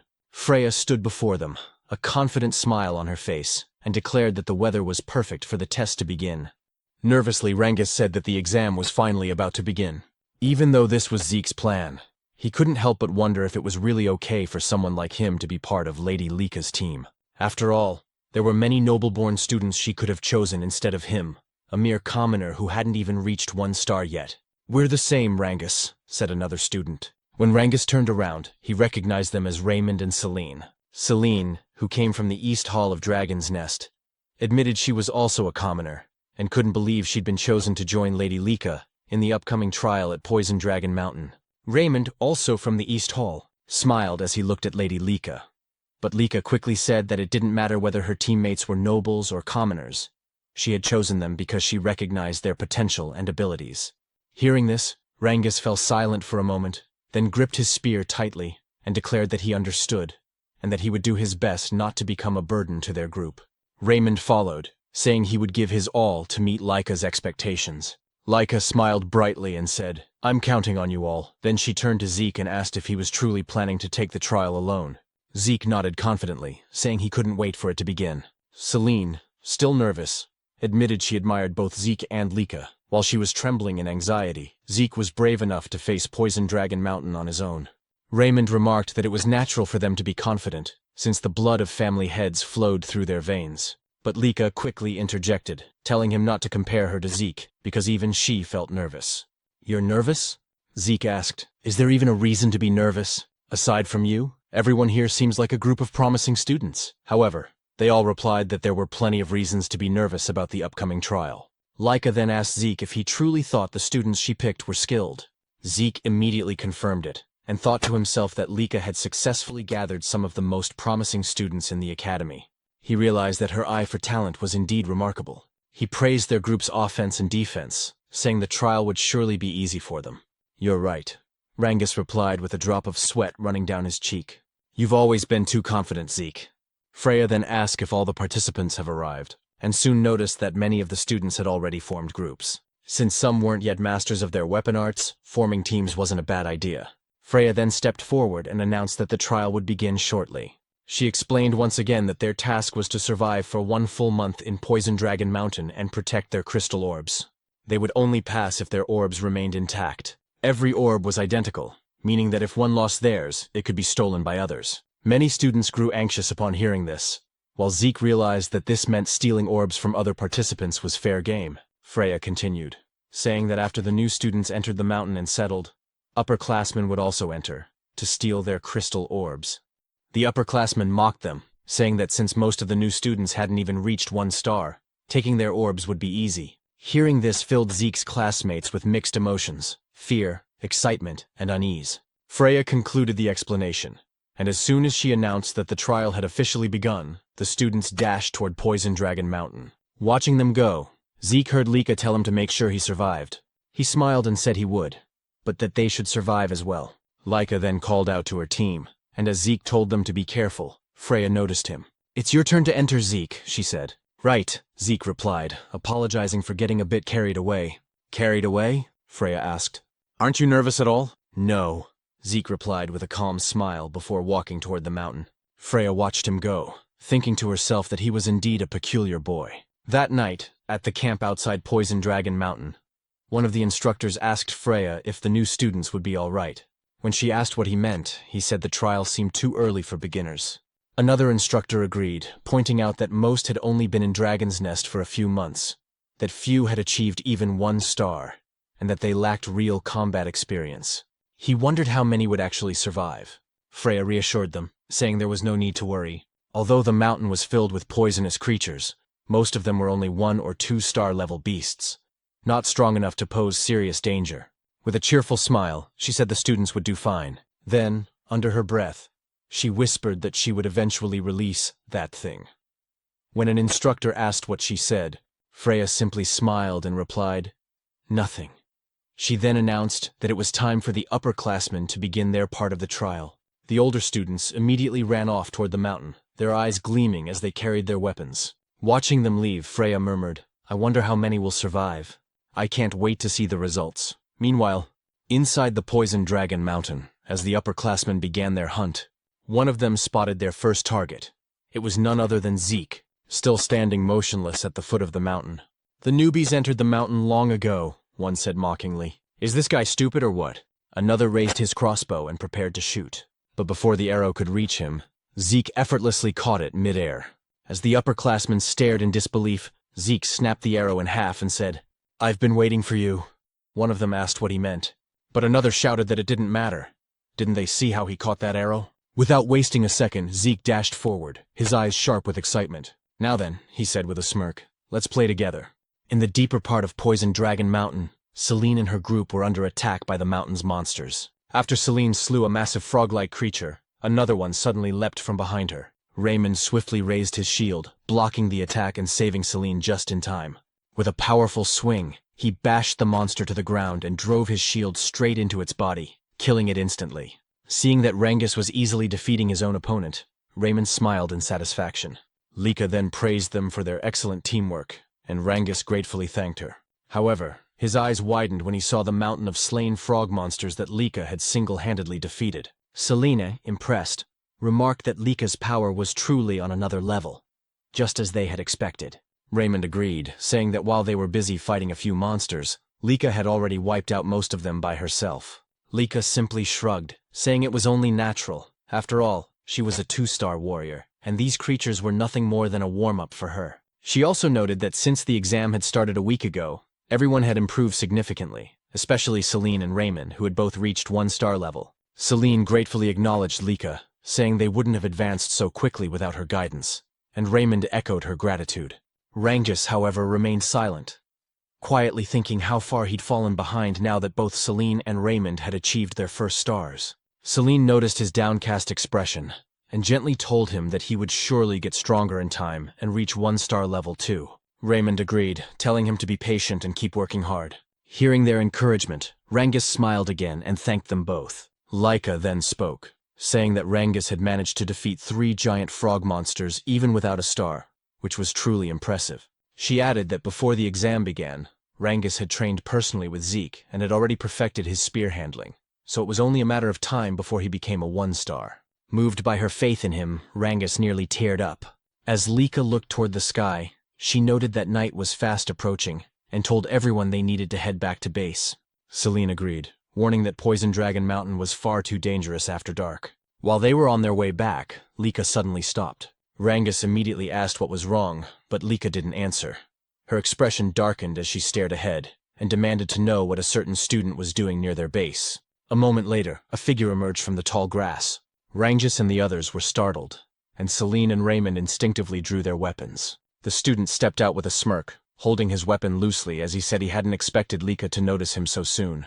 Lika immediately recognized him as one of the upperclassmen and asked if he had come to steal their crystal. When he confirmed it, she realized that at last, an upperclassman had decided to attack their group, and this one was a 2-star. The upperclassman grinned, saying that their current exam required them to steal the crystals from first years, though he hadn't expected his first target to be none other than Lady Lika's group. Lika asked if he still planned to stay even after realizing whose base he had invaded. She warned him that a single upperclassman wouldn't stand a chance against her team, but the upperclassman's grin widened as his expression turned menacing. "Who said I was alone?" he replied. From the grass behind him emerged 3 more upperclassmen, all 1-star level. Their leader sneered, saying that even Lady Lika would have trouble fighting them since her teammates were nothing but burdens. Drawing his sword, he shouted for them to surrender and hand over their crystal orbs. He then charged at Lika with a powerful attack, but she evaded effortlessly and ordered Celine and the others to maintain their battle formation while she handled him. Meanwhile, Rangus, still without a star, struggled to defend against the attacks of his opponent. The upperclassman taunted him, saying it would be better to surrender and hand over his crystal. Rangus hesitated, unsure of what to do, until he remembered a conversation he once had with Zeke. Back then, Rangus had asked Zeke if there was any way for someone weaker, like him, to defeat stronger opponents.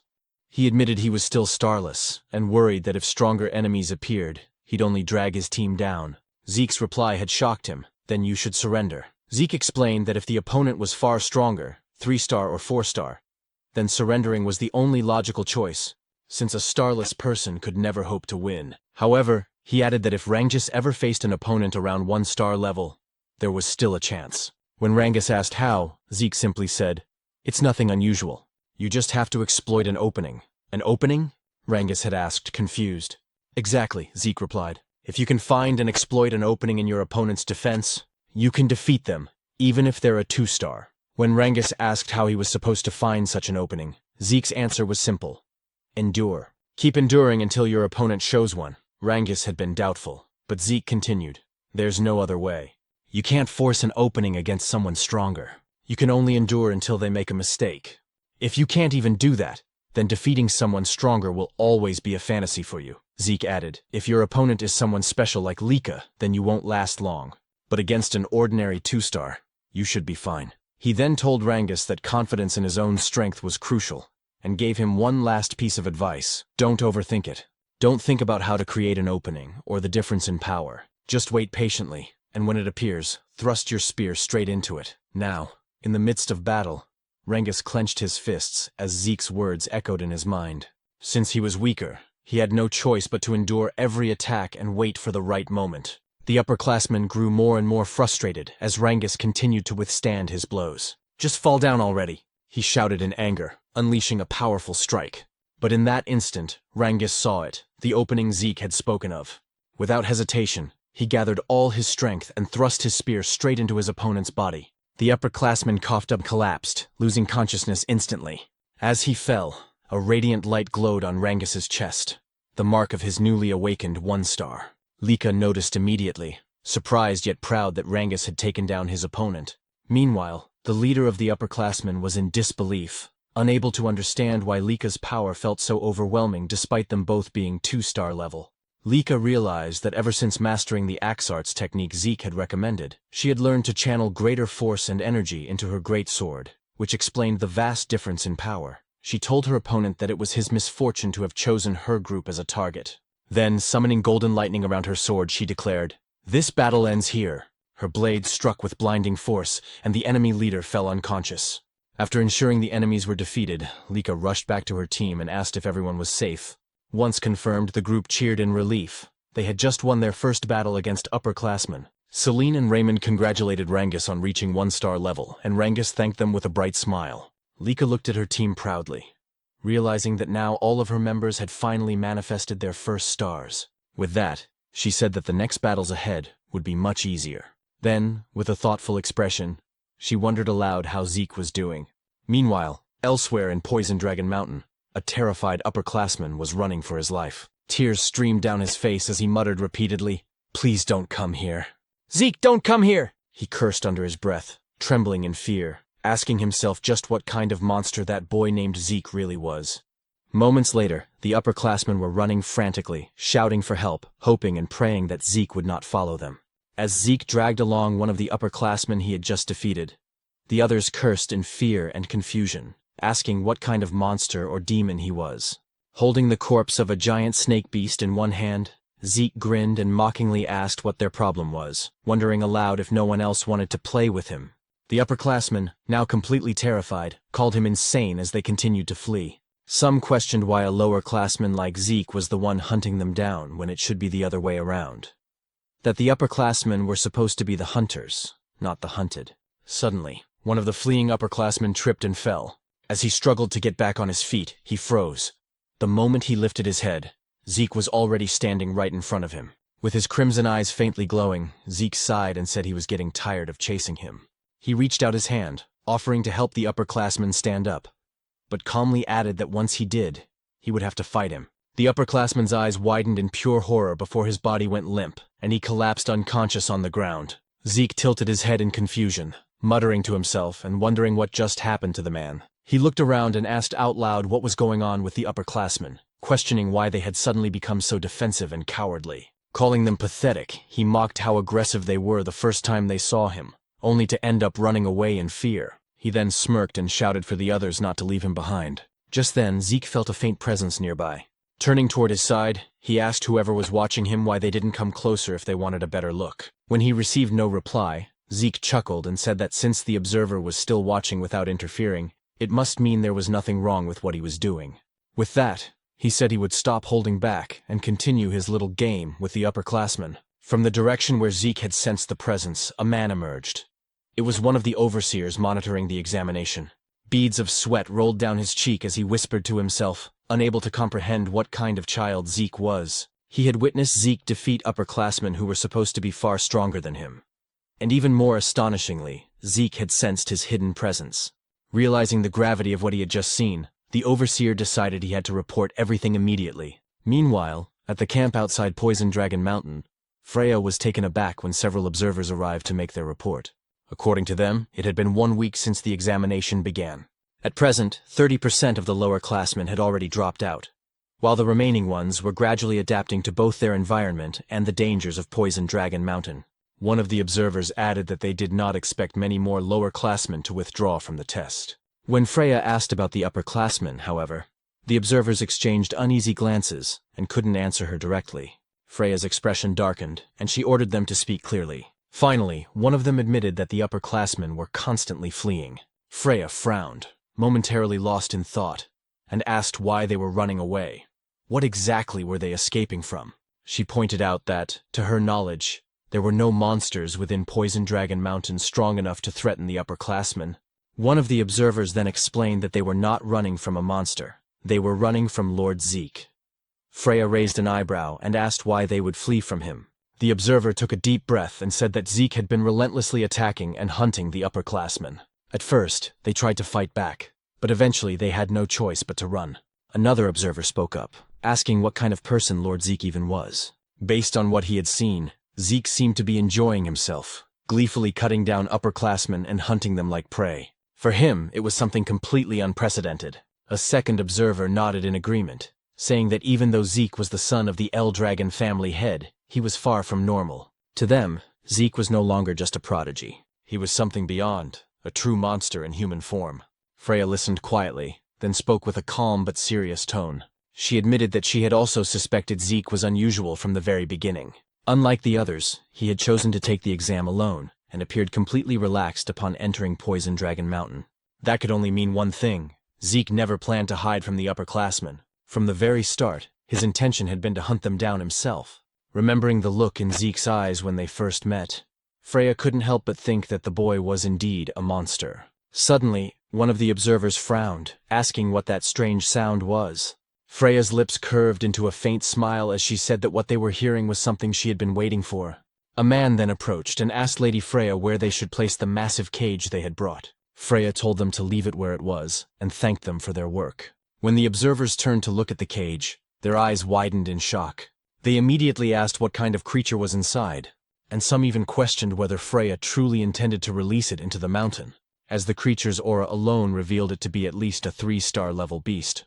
Far too powerful for any of the students to handle. But Freya, clearly pleased, reassured them that there was nothing to worry about. Adjustments had already been made to the creature. It would only target individuals of 2-star level strength or higher. Ordinary students would not suffer serious harm. One of the observers then asked why such a creature was suddenly being released during the exam. Freya replied calmly that it was a direct order from their family head, Balza. In her mind, she wanted to witness the abilities of the boy whom their soldiers had already begun calling a monster. She wanted to see whether Zeke could survive against such a being. With that thought, she ordered that the mysterious creature be released into Poison Dragon Mountain at dawn. The next morning, deep within Poison Dragon Mountain, Rangus and his team suddenly stopped in their tracks as the ground trembled violently beneath them. Lika frowned, saying she had a bad feeling about the tremor. Raymond wondered if perhaps the upperclassmen had caused it, but Rangus shook his head, saying it was most likely the work of a beast, probably a massive anger boar. Still, Lika couldn't shake off her unease and said that something about it felt different. A moment later, a second, stronger quake shook the mountain. As a giant tree began to fall toward them, Lika's instincts kicked in. She shouted for everyone to move, and the group jumped aside just in time as the enormous trunk crashed down where they had been standing seconds earlier. When they turned around, Lika froze in disbelief. Celine gasped and asked what kind of creature it was, while Rangus's face went pale and sweat dripped down his temples. In a trembling voice, he said they needed to run immediately, because standing before them was a colossal golem. Meanwhile, on the other side of Poison Dragon Mountain, as Zeke sat atop a pile of monsters and upperclassmen he had defeated, he remarked that he was growing bored with the current situation of the examination. Since no more upperclassmen dared to face or challenge our protagonist, and because he could no longer sense the presence of the observers of the exam who seemed to be simply letting him do whatever he pleased, Zeke found the entire situation rather disappointing. Until suddenly, he sensed a presence from the opposite side of Poison Dragon Mountain, causing him to immediately question what kind of strange aura it was. At first, he thought it belonged to a 2-star level creature, but eventually, he realized that the presence came from a 3-star entity. He instantly wondered if 3-star monsters were truly supposed to exist within Poison Dragon Mountain. He also questioned whether the aura he sensed belonged to an unknown being that had lived within Poison Dragon Mountain for 1,000 years. Zeke then thought that all the examinees would surely struggle against a 3-star level creature, and even Lika herself would definitely not be able to handle it. He also said that the instructors should have made sure that no 3-star level creatures existed within Poison Dragon Mountain before the examination began. But after pausing in brief contemplation, he questioned whether Freya and the other instructors had intentionally allowed a 3-star creature to remain on Poison Dragon Mountain as part of the exam. He then admitted that he had no idea what the instructors were thinking. Still, he found it perfect, because it meant he would once again have an opponent to entertain himself with. Zeke also realized that the presence he sensed was far from where he currently was, and he wondered aloud why the creature did not simply appear near his location. But he stated that he couldn't just sit and wait, and because he wished to face a 3-star level monster, Zeke declared that he would go to it, and that the creature should wait for him. Meanwhile, Celine had launched an attack toward the golem, but even with the full force of her strike, it had no effect. She couldn't believe that she failed to inflict even a scratch on the golem's body. Raymond also charged in and struck the golem with his shield using all his strength, yet his attack was just as ineffective as Celine's. This prompted Lika to use her aura and lightning to attack. After noticing that the golem's arm had sustained a scratch, Lika concluded that with aura, she was able to cause damage to the golem's outer shell. In other words, only 2-star levels like her could inflict any harm, and her 1-star companions were incapable of doing so. Rangus immediately called out to Lady Lika to ask what they should do next. Lika instructed them to listen to her orders. She said that after she gained the golem's attention, they would need to seize the opportunity to escape. However, Rangus insisted that they could not do that, nor could they abandon Lady Lika to face the golem alone. Lika told them that they would only become burdens to her in the fight, and she ordered them to observe the golem's arm that she had previously attacked. She added that even with her aura, all she managed was a scratch, and that as 1-star levels, they truly lacked the ability to injure the golem. Raymond admitted that while they indeed could not injure the creature, they could still support Lika in battle, ensuring that every attack she launched would land successfully.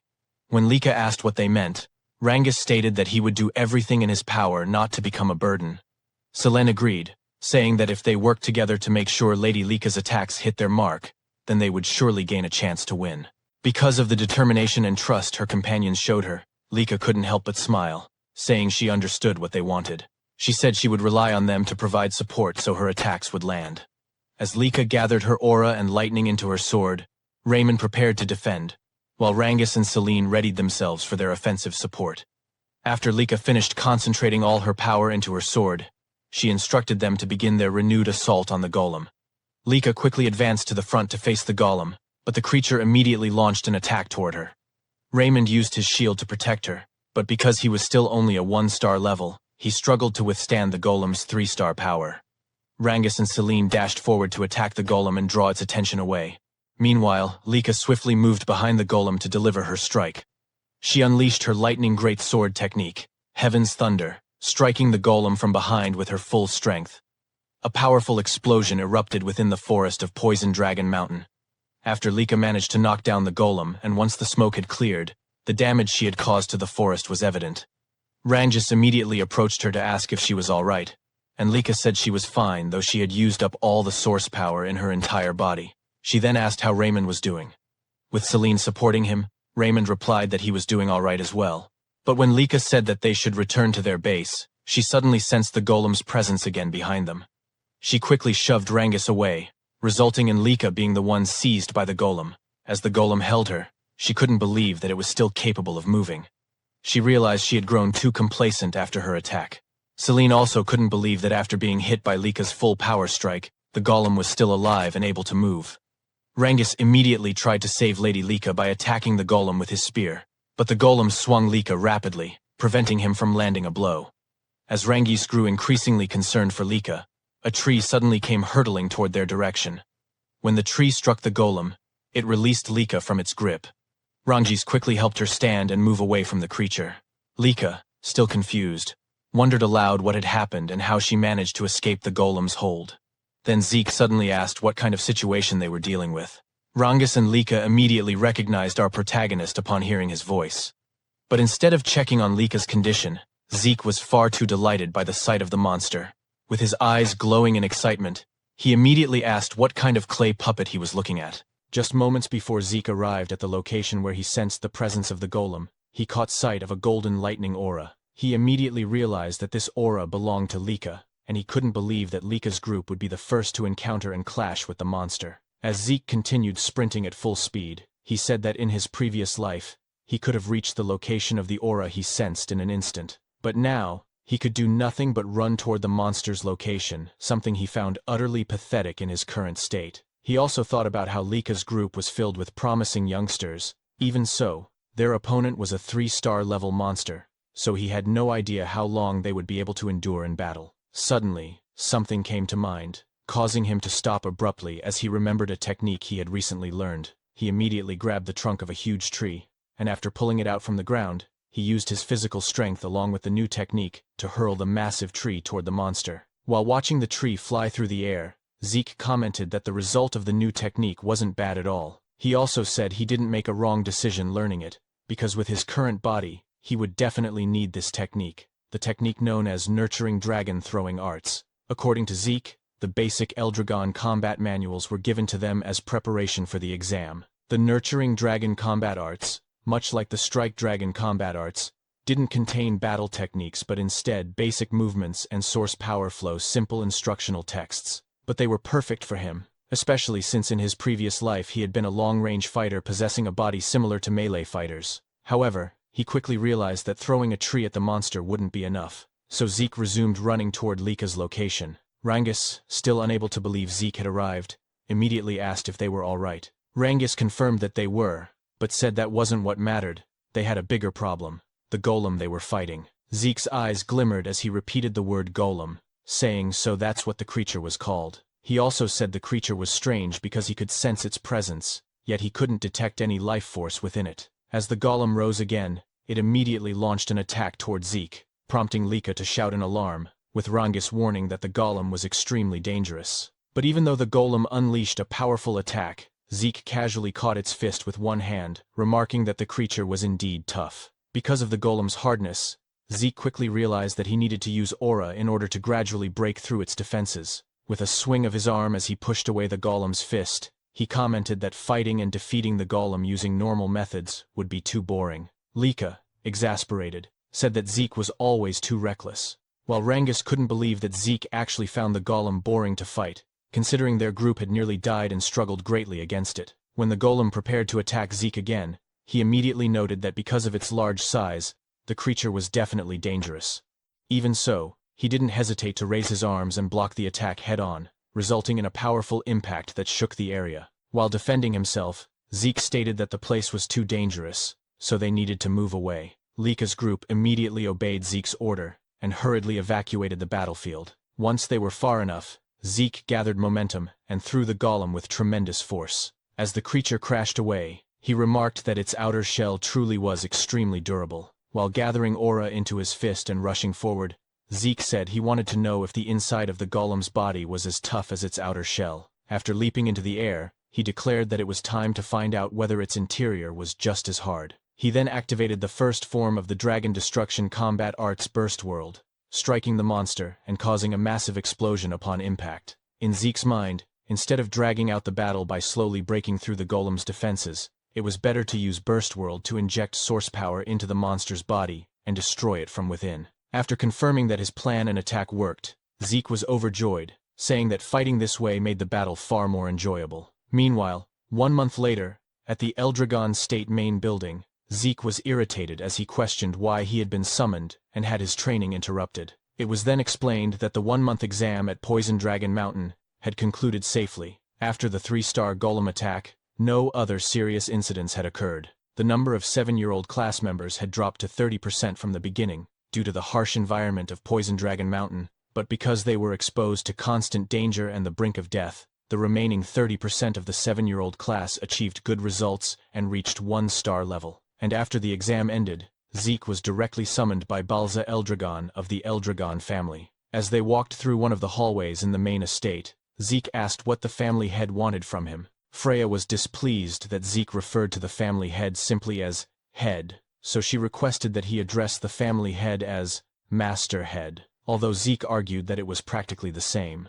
In Freya's mind, the reason for the summons was already obvious, but she still explained that Zeke was called because of his behavior and actions during the exam, and that he had brought this upon himself. When Zeke asked if it was truly because of his behavior, Freya immediately confirmed it. She said that the purpose of the upperclassmen exam was for them to attack the lowerclassmen and steal their crystal orbs. But Zeke, a lowerclassman, did the opposite by attacking the upperclassmen, something they never expected. Freya added that because of Zeke, not a single upperclassman managed to steal a crystal orb from any lowerclassman, and so the upperclassmen had to retake the exam. Zeke argued that attacking upperclassmen wasn't forbidden, but Freya replied that no one would ever expect a lowerclassman to muster the courage to attack an upperclassman. Freya could only sigh, and as she turned away, she told him that his awful attitude needed to be corrected before he faced the master head. Once again, Freya reminded Zeke to fix his attitude and the way he spoke in front of the master head, especially when speaking directly to him.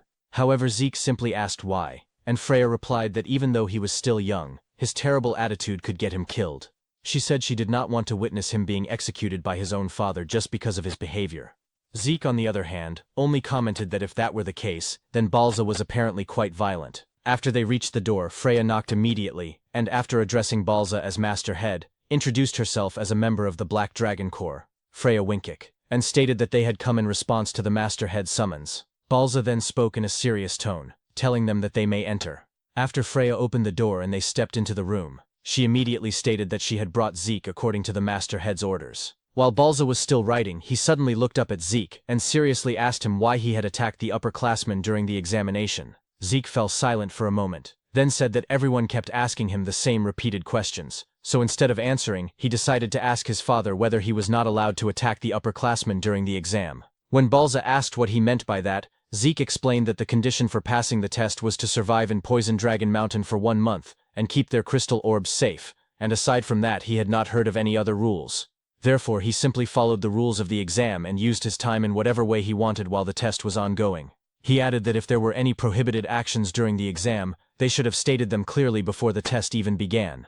Upon hearing Zeke's words, Freya felt intense fear and anxiety, and she immediately shouted, demanding to know what he was saying and why he was speaking like that in front of the Master Head. At that moment, Balza's eyes suddenly narrowed as he released his terrifying dragon aura, and because of the pressure from it, Freya collapsed to her knees, thinking that the Master Head's aura was so strong that it could kill Zeke. Contrary to her expectations, however, the protagonist remained standing, and Balza's pressure had no effect on him. On top of that, Zeke even told Balza to stop trying to intimidate him, because it was becoming extremely annoying, causing Balza's expression to darken in both shock and irritation.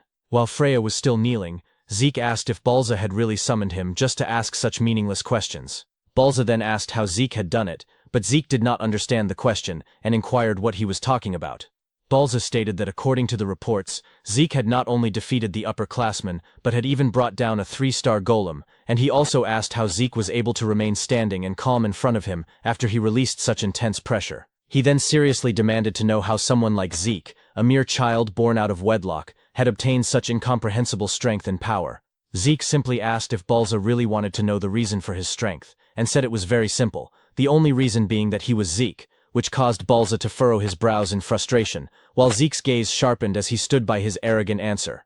After a moment of silent staring between them, Balza finally said that Zeke's personality really was as terrible as the reports claimed, yet he would still reward him for defeating the golem. Balza told him that he could choose what he wanted.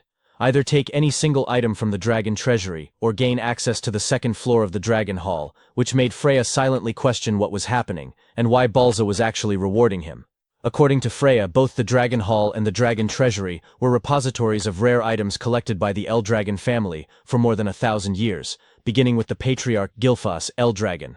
She explained that the Dragon Hall contained various kinds of books, including those now considered forbidden techniques, while the Dragon Treasury held relics from previous family heads of the Eldragon family, including legendary weapons, spirit medicines, artifacts, and other items from different eras. These facilities also contained the secret treasures of the Eldragon family, which was why they were heavily guarded, and only a few people were given the opportunity to enter, as one had to demonstrate extremely excellent results to even gain access to the second floor or higher levels of the Dragon Hall. Freya could not believe that despite all the disrespect Zeke had shown to his father, Master Balza still considered him an outstanding child. Zeke then said that if Balza was going to give him a reward, there was no need to be stingy and make him choose, and asked why he could not just be given access to both the Dragon Hall and the Dragon Treasury. Balza, however, stated that he could only choose one, and then told them they could leave, but Zeke suddenly pointed at him, unable to believe that their conversation was already over, saying that he still had many things he wanted to say. This angered Freya, and she immediately grabbed Zeke by the collar, and while pulling him away cheerfully said that it was a great honor for him to receive a reward directly from the masterhead, adding that she now understood his orders and that they would be leaving.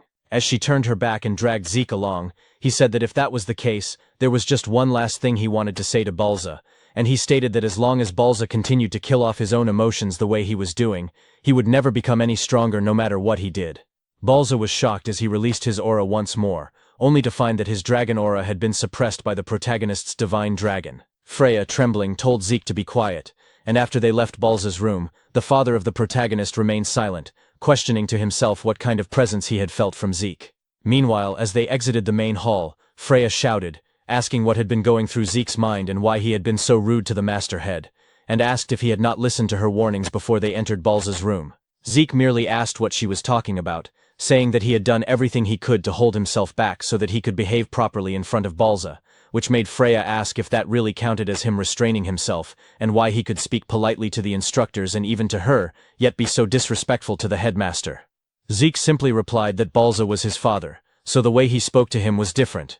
Because of Zeke's abilities and personality, Freya could only say that he truly was not an ordinary child, and asked who he really was. Zeke, however, asked if she was seriously questioning who he was, and as he always said, he was Zeke, which left Freya speechless.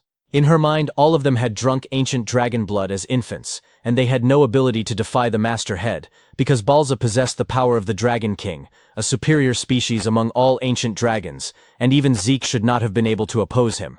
That was why she wondered what kind of child Zeke truly was, someone who could stand calmly in front of the Master Head. When Freya fell silent, Zeke asked if there was a problem, but she replied that there was none, while thinking that she needed to thoroughly investigate Zeke's birth records. She then asked which reward Zeke would choose, once again explaining that he could either enter the Dragon Hall up to the second floor, or enter the Dragon Treasury to take any item he wanted, but he could only choose one. When Zeke asked if he could have both, Freya said no, so he had no choice but to select the Dragon Hall, as it contained knowledge. Zeke then thought that he lacked understanding of the current era, and for now he wanted to learn about the new medicines and tools that had been created over the past 1,000 years, but he could only choose one. At that moment Rangus arrived, unable to believe that they would actually be allowed into the Dragon Hall of the Eldragon family.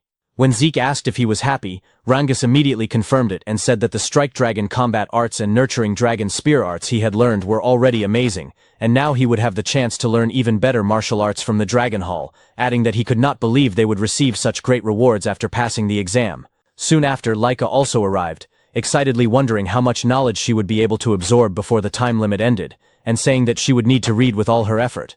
When Zeke asked if there was a time limit to their stay in the Dragon Hall, Laika replied that even though they could only enter the first floor, the basic rules were the same as the higher levels. She explained that each of them would be allowed to borrow one book from the Dragon Hall, but they could read as many others as they wanted, as long as their time had not run out, so managing their time inside would be extremely important. Zeke simply responded with an I see. Laika then mentioned that she had heard Zeke had been given a choice for his reward, and asked why he had chosen the Dragon Hall instead of the Dragon Treasury, saying that based on what she knew about him, she thought he would choose the Treasury. Zeke replied that he had thought about it at first as well, but for now knowledge was more important to him. Upon hearing that, Laika said that the second floor of the Dragon Hall contained much rarer books than the first floor, especially when it came to martial arts, and that according to what she had heard, the difference in the quality of books between the floors was enormous. Even so, she said she believed there was no technique better than her lightning greatsword technique. Zeke, however, was simply staring at the Dragon Hall, causing Laika to ask whether he was even listening to her. When they finally arrived at the Dragon Hall, the Guardian announced that their time limit inside would be 5 hours, and reminded them to use their time wisely and to remain silent while inside. Zeke was unsure if 5 hours was considered long or short for them, but Laika said that it was already a generous amount of time compared to others who were only allowed 2 to 3 hours inside the Dragon Hall. She then said that the first thing they had to do was decide which book they wanted to borrow, and after that they should use the rest of their time to read as many other books as possible. Rangus mentioned that he had heard of talented people who could read multiple books at the same time, but his current goal was simply to find a martial arts book that suited him before their time ran out. After they entered the Dragon Hall, Zeke commented that finding the books that suited them and that they wanted to borrow would probably be difficult, while Rangus and Celine still could not believe that they were actually inside the Dragon Hall and that this was what it truly looked like. Zeke, on the other hand, said that the number of books in the Dragon Hall was even more impressive than he had expected, and he immediately smiled, excited about whether there was some new knowledge he could discover that might surprise him. At the moments after our protagonist finished choosing and reading some of the books he wanted to read, it was as if he had been struck by lightning from the shock, wondering what kind of new information he was discovering. With a mountain of books stacked in front of him and at his sides, Zeke still couldn't believe what he was reading about rifts, chaos, and magic. Because of the overwhelming amount of new knowledge he was uncovering, his mind struggled to process everything all at once. Eventually, Zeke simply lay down beside the books he had already finished, saying that the events of the past 1,000 years were terrifying, and more than anything, he still couldn't believe what had happened to their world within just 1,000 years, especially the fact that their world was now becoming connected to another world through rifts. According to the information he discovered, 900 years ago was the first time the dimensional wall was torn after a rift appeared. Beyond that rift lay a chaotic world now known as the Chaos Realm. In the Chaos Realm, monsters known as Chaos roamed freely, and there were also humans in that world who possessed powerful source power and continued to fight these chaos. After the Eldragon family learned about the existence of these people, they cooperated with them to fight against the chaos. Through the bond formed in war and their continuous battles against the chaos, 4 powerful female warriors from the other world eventually married into the Eldragon family. They were Typona, Fafnield, Levias, and Bahamut, founders of the 4 great Eldragon branch families that still exist to this day. Zeke's thoughts then drifted back to the anger boar he killed in the forest, the one covered in a strange black mist, as well as the lightning aura he recently saw from Lika. He admitted to himself that he truly knew nothing about any of those things, because both the strange black mist from the anger boar and Lika's lightning aura originated from the other world. But what truly caught his interest was magic, for to Zeke, it felt like an advanced form of technology brought by the people from the other world into their own.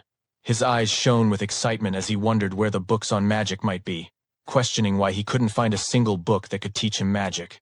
Normally, such books would be placed near the history section, but then Zeke was startled when he suddenly heard a voice telling him to be quiet while inside the Dragon Hall. When he turned around, he noticed a golden aura in the darker area of the hall, and immediately wondered how it was possible for him to hear a voice, even though he sensed no presence. He also questioned whether it was truly just a voice, or if this was what they called magic, a technique capable of transmitting sound alone. As he looked up at the ceiling of the Dragon Hall, Zeke confirmed he still couldn't sense any presence aside from the source power he saw earlier. Then suddenly, the books in front of him moved. When the books floated into the air, Zeke was completely shocked and cried out in surprise, asking what was happening. But his eyes gleamed again when he realized something: the use of source power threads to manipulate objects and books. Excited, Zeke exclaimed how interesting that technique was. But when the mysterious voice once again told him to be quiet, Zeke grabbed one of the books mid-air, asking how he was supposed to stay quiet in front of something so fascinating, and demanded that the source of the voice show itself to him properly instead. However, the cloaked figure sitting on the upper floor of the Dragon Hall remained silent. After using their source power threads again, Zeke immediately froze when he realized his entire body was now bound. In the next instant, the mysterious cloaked figure threw him down to the first floor, saying that his time inside the Dragon Hall was over. After tossing him out of the hall's doors, Zeke tumbled across the ground and stabilized himself before landing properly, saying he had discovered yet another thing he didn't understand. As he stood up, he wasn't sure whether he was angry or simply excited by this new discovery, demanding that the cloaked figure show him clearly how the source power thread was used. But before he could continue, Rangus arrived, full of confusion, immediately asking Zeke what happened. Lika followed, asking what he had done inside the Dragon Hall for him to be forcibly thrown out. Zeke simply said he got a little too excited, then asked how things went for them if they found the books and techniques they wanted. Rangus confirmed this and said he borrowed a martial arts book called Cloud Water Spear Arts, adding that he thought he had learned a few simple techniques while inside. Celine said she also learned some techniques, and in addition, borrowed a martial arts book called Windflower Sword Arts. Reynald said he learned about the Eldragon-style Guardian Sword Arts inside, and the book he borrowed was also Eldragon-style, specifically about Guardian Shield Arts. Zeke greeted them awkwardly, thinking to himself that all the techniques they borrowed were ones he created in his past life as mere pastimes. When Zeke asked which book Lika chose, she happily said she picked the Heavy Wave Great Sword Arts, created by the first patriarch of the Eldragon family, Gilfus Eldragon. In the present time, It was known as the Heavy Wave Great Sword Arts revised and improved version by their 15th family head. She added that she also possessed their family's hereditary martial arts, so she could use the book for research. Zeke fell silent, thinking about how another one of his techniques had been revised by the 15th family head, just like his Dragon's Breath and Strike Dragon combat arts. He also remembered seeing many books in the Dragon Hall related to his other techniques from the past, but most of them now had improved versions placed alongside the originals. He wondered if the 15th family head was behind all those improved versions, finding the man more and more intriguing. When Zeke glanced back at the Dragon Hall, he thought that he originally assumed things would become boring after entering it, but now he could no longer wait for the next chance to go back inside. 5 years later, as Lika walked down a hallway, she suddenly stopped and wondered where Zeke and Rangus were. Just then, their classmates arrived and greeted Lady Lika, informing her that Lord Zeke and the others were currently at the training ground practicing. Again? Lika Typhona muttered before thanking her classmates. She was now 12 years old. When she arrived at the training ground, she immediately saw Rangus, Reynold, and Celine preparing to attack our protagonist Zeke, who was now also 12 years old. Meanwhile, in Balza's office, he received a report about the appearance of a special rift. When he asked the person on the other end whether the report was truly reliable, it was immediately confirmed. The man reporting was Ein, captain of the Black Dragon Corps, who stated that according to their investigation, there was roughly an 80% chance that water magic existed inside this newly appeared special rift. Balza responded that the location where the rift had appeared was an extremely troublesome spot, and he questioned why, out of all the places within their territory, the special rift had manifested there. Still, they could not afford to ignore it, as there was a high probability that magic water existed inside the rift. According to Balza, anyone who drinks magic water becomes a mage, because those who consume it gain a special constitution that allows them to convert source power into a different force known as mana. He further explained that the emergence of mana-based magic introduced entirely new techniques to the world, and at the same time sparked fierce territorial struggles over the sources of magic water, known as magic springs. In this age of magic, the number of mages directly determines a house's military strength. However, within Eldragon territory, not a single magic spring existed. For a house like the Eldragon family, which possessed no magic springs, there was only one way to obtain magic water: conquering special rifts. At present, the number of Eldragon mages was extremely small, and including Balza himself, all of them were hardened veterans, who had obtained magic water through special rift conquests. Even so, in terms of sheer numbers, they were being overwhelmed by other houses that owned magic springs. For this reason, conquering special rifts was Eldragon's top priority mission. However, as Ein had reported, the location where the special rift appeared, the abundant dragon forest, was far too troublesome. There had even been a small border skirmish in the surrounding region just the other day. The abundant dragon forest was a vast woodland that lay mostly within Eldragon territory, but part of it stretched into the lands of another house. Those who claimed broader ownership of the forest and referred to it as the Great Abundant Forest were the Kerberos family. Ein added that the rift itself was certainly within Eldragon lands, but considering its scale and position, the special domain formed around it might extend into Kerberos territory. Knowing those mongrels, there was a high chance they would swarm toward it. Balza remarked that their noses were the only thing they were good for, and in any case, they would detect the special rift sooner or later. Thus, the Eldragon family had to prepare with a struggle against them in mind. Since it was a special rift, both sides would have limited options, but they needed to act before the Kerberos family caught on. With that decided, Balza immediately instructed Ein to inform all dragons' nests at once, and announced that a selection exam would be held as soon as possible. Meanwhile, at the training grounds, Lika commented that Rangus and the others really went all out every time they trained with Zeke. In the middle of it all, Zeke remained calm as he waited for their attacks. As the three of them attacked Zeke simultaneously from different directions, Zeke's expression darkened as he strengthened his body and accepted all of their blows at once. With the sharp tip of Rangus's spear pressed and embedded into the hero's cheek, Zeke remarked that their coordination was good, but that Rangus was putting too much force into his spear, which ruined the true strength of spear arts. At the time, Rangus was 11 years old. As for Celine, who was 12, Zeke advised her that she focused too much on speed and the number of strikes, leaving no weight behind her attacks, and that she needed to find a proper balance. Raymond, who was also 12, was told by Zeke that his movements and use of the shield were good and correct, Even so, Zeke stated that all of them were still far too passive, and he told them to get more accustomed to attacking. Once again, he instructed them to come at him. As Rangus charged forward again, Lika remarked that watching their training was still completely insane. When Zeke asked what exactly she found so crazy about it, Lika replied that letting himself get hit bare-bodied without using source power was total madness. Zeke simply asked what she was talking about, and said that this was proper training for him. Shouting toward Lika, while flexing his muscles beneath his shirt, he told her that she should witness the fruits of his training. Zeke added that because of this training, his body had become sturdy, even without source power.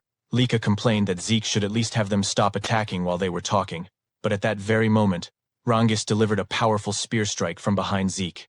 Rangus declared that Lika should look closely at his attack to see just how insane Zeke's body truly was. This caused Lika to shut her eyes and clutch her head, muttering that all of them were truly abnormal. Not only did Zeke refuse to use any bodily defense, but Rangus and the others continued attacking him with full force. Raymond suddenly asked how Zeke could possess such incredible defense without using source power, while Celine said that it was far too mysterious to be explained by the human body. Lika told them not to lump Zeke in with humans, because Zeke was not one of them. She then asked if they knew what the seniors used to call Zeke, and revealed that he was known as the Eastern Hall's demon child. This prompted Zeke to ask whether that title was meant as an insult, before questioning what Lika's purpose was in coming to see them and whether she wanted to join their training. Lika replied that training was fine, but there was something she wanted to tell Zeke first. When Zeke asked what it was, Lika said it looked like they would soon be seeing children from the other dragons' nests, and much sooner than expected. Rangus was visibly shocked by this, while Raymond commented that he had figured it would happen someday, though he hadn't expected it to be so early, and that it was finally time to meet them. When Selene asked if this was for the next test, Lika replied that even she didn't know the details. Zeke then asked where Lika picked up such rumors, to which she answered that she simply observed the instructors, their conversations, and their movements. Zeke said that he had never paid attention to such things, meaning gossip and rumors from instructors the way Lika always did.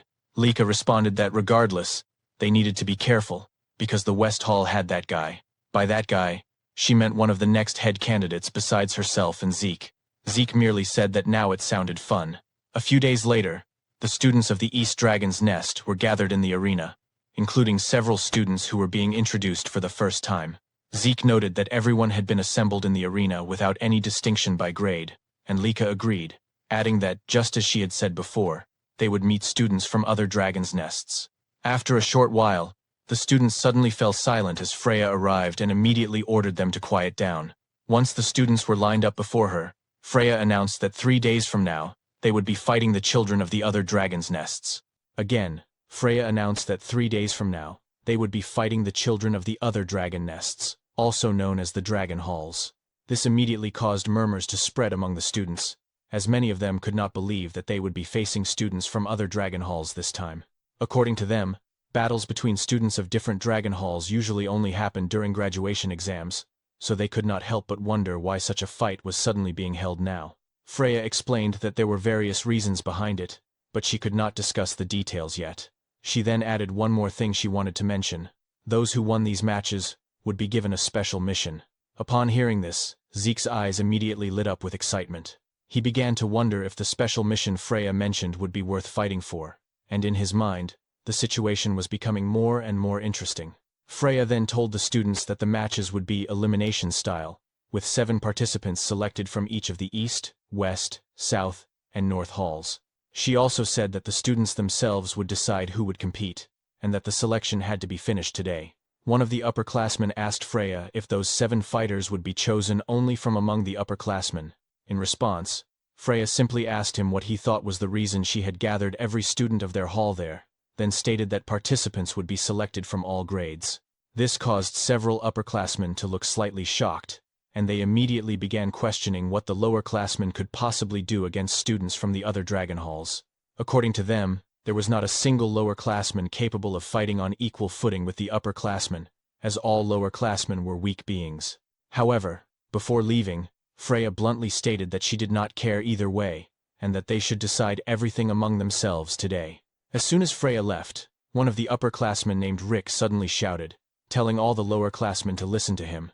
He declared that the 7 fighters would be chosen from among the upperclassmen, and asked if any lowerclassmen had a problem with what he said. Lika immediately shouted back, saying that she did have a problem with Rick's decision. She stated that it was obvious they should also select from the lower classmen, because they had just as much right to participate in the battle. Rick looked at Lika with a mocking smile, and said that she seemed to be under some misunderstanding. What they were discussing, according to him, was everyone's ability. He added that no matter how noble Lika's bloodline was, in a contest of skill, it meant nothing. In response, Lika slowly walked toward Rick as her aura burst forth.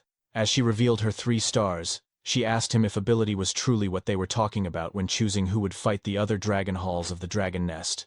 The upperclassmen were shocked, unable to believe that Lika was already at the 3-star level. Some of them had heard rumors that she was only at 2 stars, so they began questioning how this had happened. Lika merely said that she agreed with Rick's statement that strength and ability should be the basis for choosing who would fight the other dragon halls.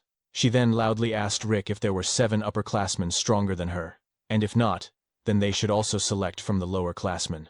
Enraged and irritated, Rick was unable to answer immediately, and eventually said that the only reason Lady Lika was stronger than the other upperclassmen was because her bloodline was special. Nevertheless, Rick insisted that aside from Lika, there was not a single lower classman capable of standing against the upperclassmen, calling them nothing but trash. At that moment, Zeke suddenly told him that he was too noisy. Rick, now furious at the protagonist, asked if Zeke could repeat what he had just said. As requested, Zeke mockingly repeated that Rick was too loud and annoying, causing Rick's anger to flare even further. Zeke then calmly asked Rick if he truly believed that all lower-classmen were weak beings and nothing but trash in the eyes of the upperclassmen. Rick fell silent in shock as Zeke's expression changed and his aura surged forward.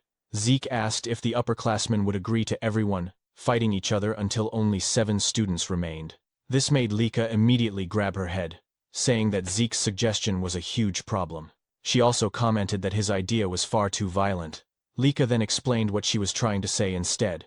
How about holding preliminaries for those who wanted to participate, allowing anyone who wished to compete in 3 days to join, regardless of grade? She asked the upperclassmen what they thought of her suggestion, adding that if they were confident in their abilities, there should be no problem. Rick agreed to Lika's proposal, even though he thought it would only be a waste of time, as they needed to focus on their training. As the upperclassmen turned away, Rick glanced back at Lika and Zeke. Lika then asked Zeke if he would join the preliminaries, and Zeke immediately confirmed it. He also said that Rangus, Selene, and Raymond should join as well. The 3 were slightly shocked, and Rangus quickly asked if Zeke was serious about making them join the preliminaries and fight the upperclassmen. Zeke confirmed it without hesitation. He said that they had been training with him all this time, and if they could not show the results now, then when would they ever be able to show them? Selene commented that the pressure of fighting upperclassmen was insane, while Raymond simply said that since Zeke had already decided, all they could do was give their best against the upperclassmen in the preliminaries. Lika then said that it seemed she would once again be fighting alongside her teammates, and she immediately asked the other lower-classmen if any of them also wanted to join the preliminaries. However, the other lower-classmen were too nervous, whispering among themselves and saying that they had no chance of winning against the upperclassmen, especially since there were 3-star levels among them. Hearing this, Zeke let out a sigh and asked his fellow lower-classmen why they lacked motivation.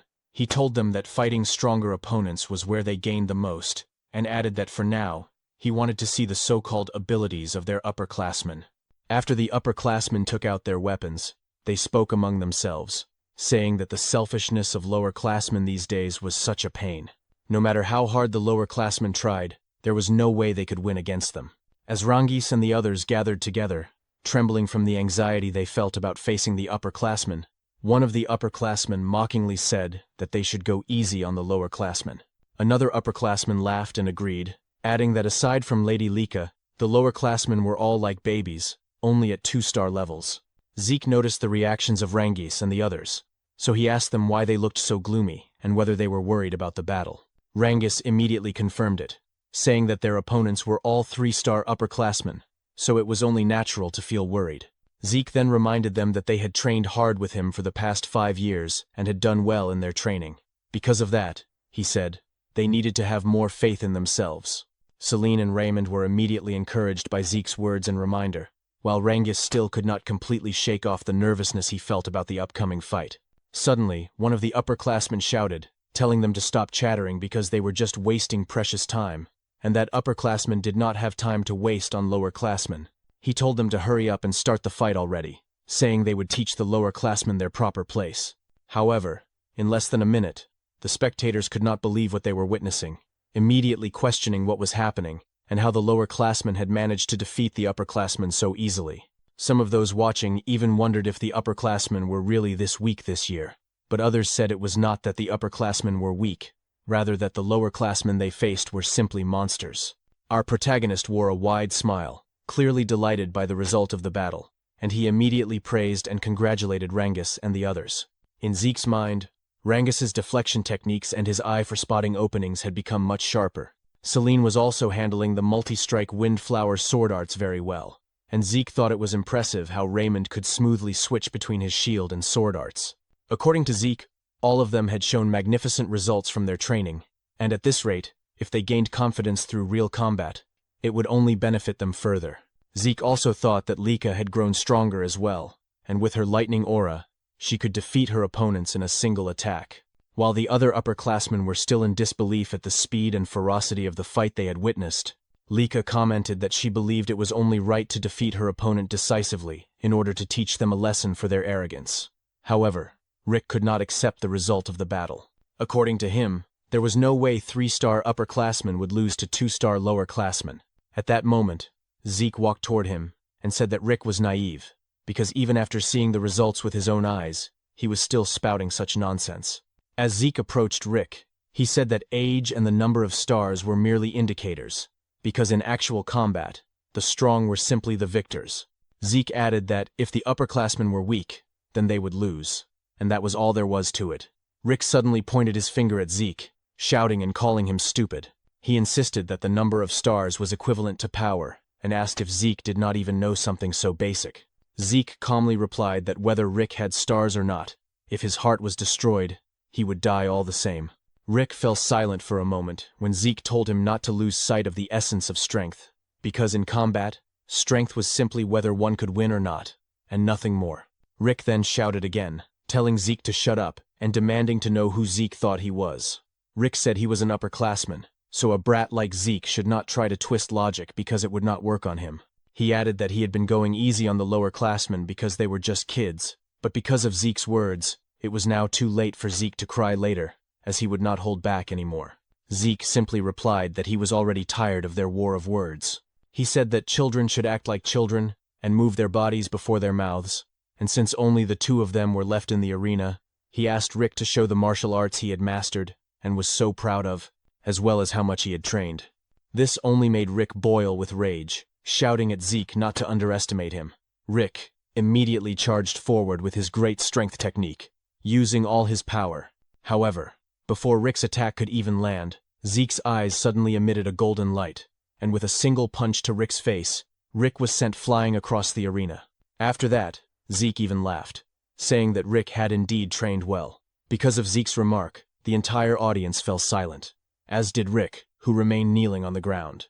Other students quickly agreed with Lika's comment that Zeke was truly ridiculous for saying Rick had trained well, because before Rick could even show the results of his training at the Dragon's Nest, he had already been defeated by Zeke. Meanwhile, at the West Hall training grounds, students could be seen groaning in pain, clutching various parts of their bodies from the injuries they sustained after the battle. After letting out a deep sigh, one man said that every single one of them was useless. This man was one of the candidates for the next family head, Vanille Fafnilde Eldragon. Soon after, other students arrived, and one of them addressed him as Lord Vanille, reporting that the selection here was already complete.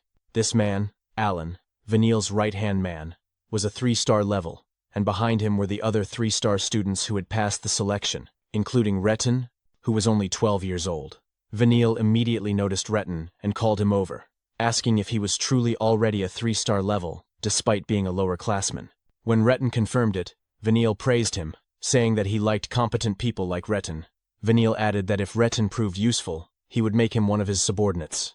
Retin immediately bowed and thanked Vanille, thinking to himself that Lord Vanille had acknowledged his strength, and that with Lord Vanille here, there was no way the West Hall would lose to the other halls.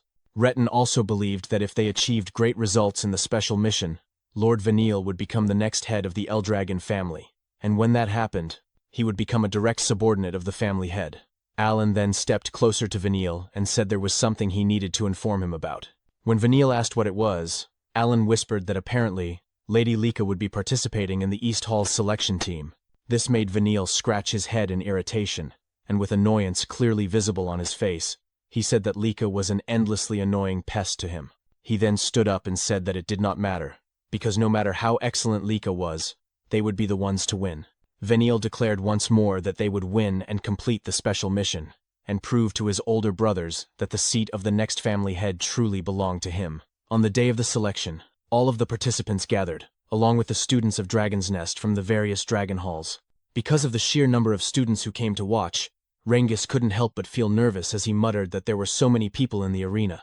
Lika then explained that most of the students from the different halls had gathered to witness the selection, and she also added that since some kids had dropped out during the exams, she could say that the number of students had already been greatly reduced, asking Rengis if he agreed.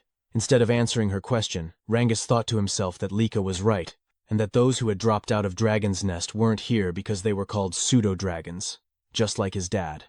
Lika immediately noticed the sadness on Rengis's face, so she quickly changed the topic, patting him on the back, as she said that what mattered was that they had been chosen as representatives of the East Hall, and that they should be proud of themselves.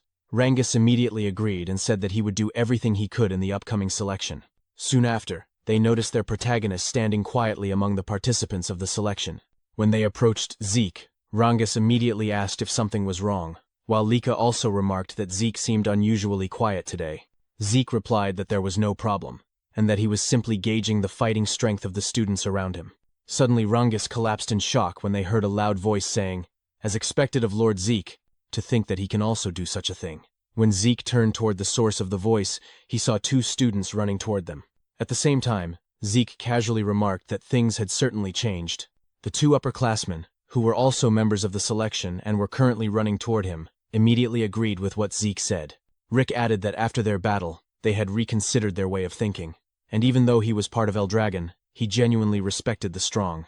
Zeke simply replied that it wasn't a bad thing, so it was fine.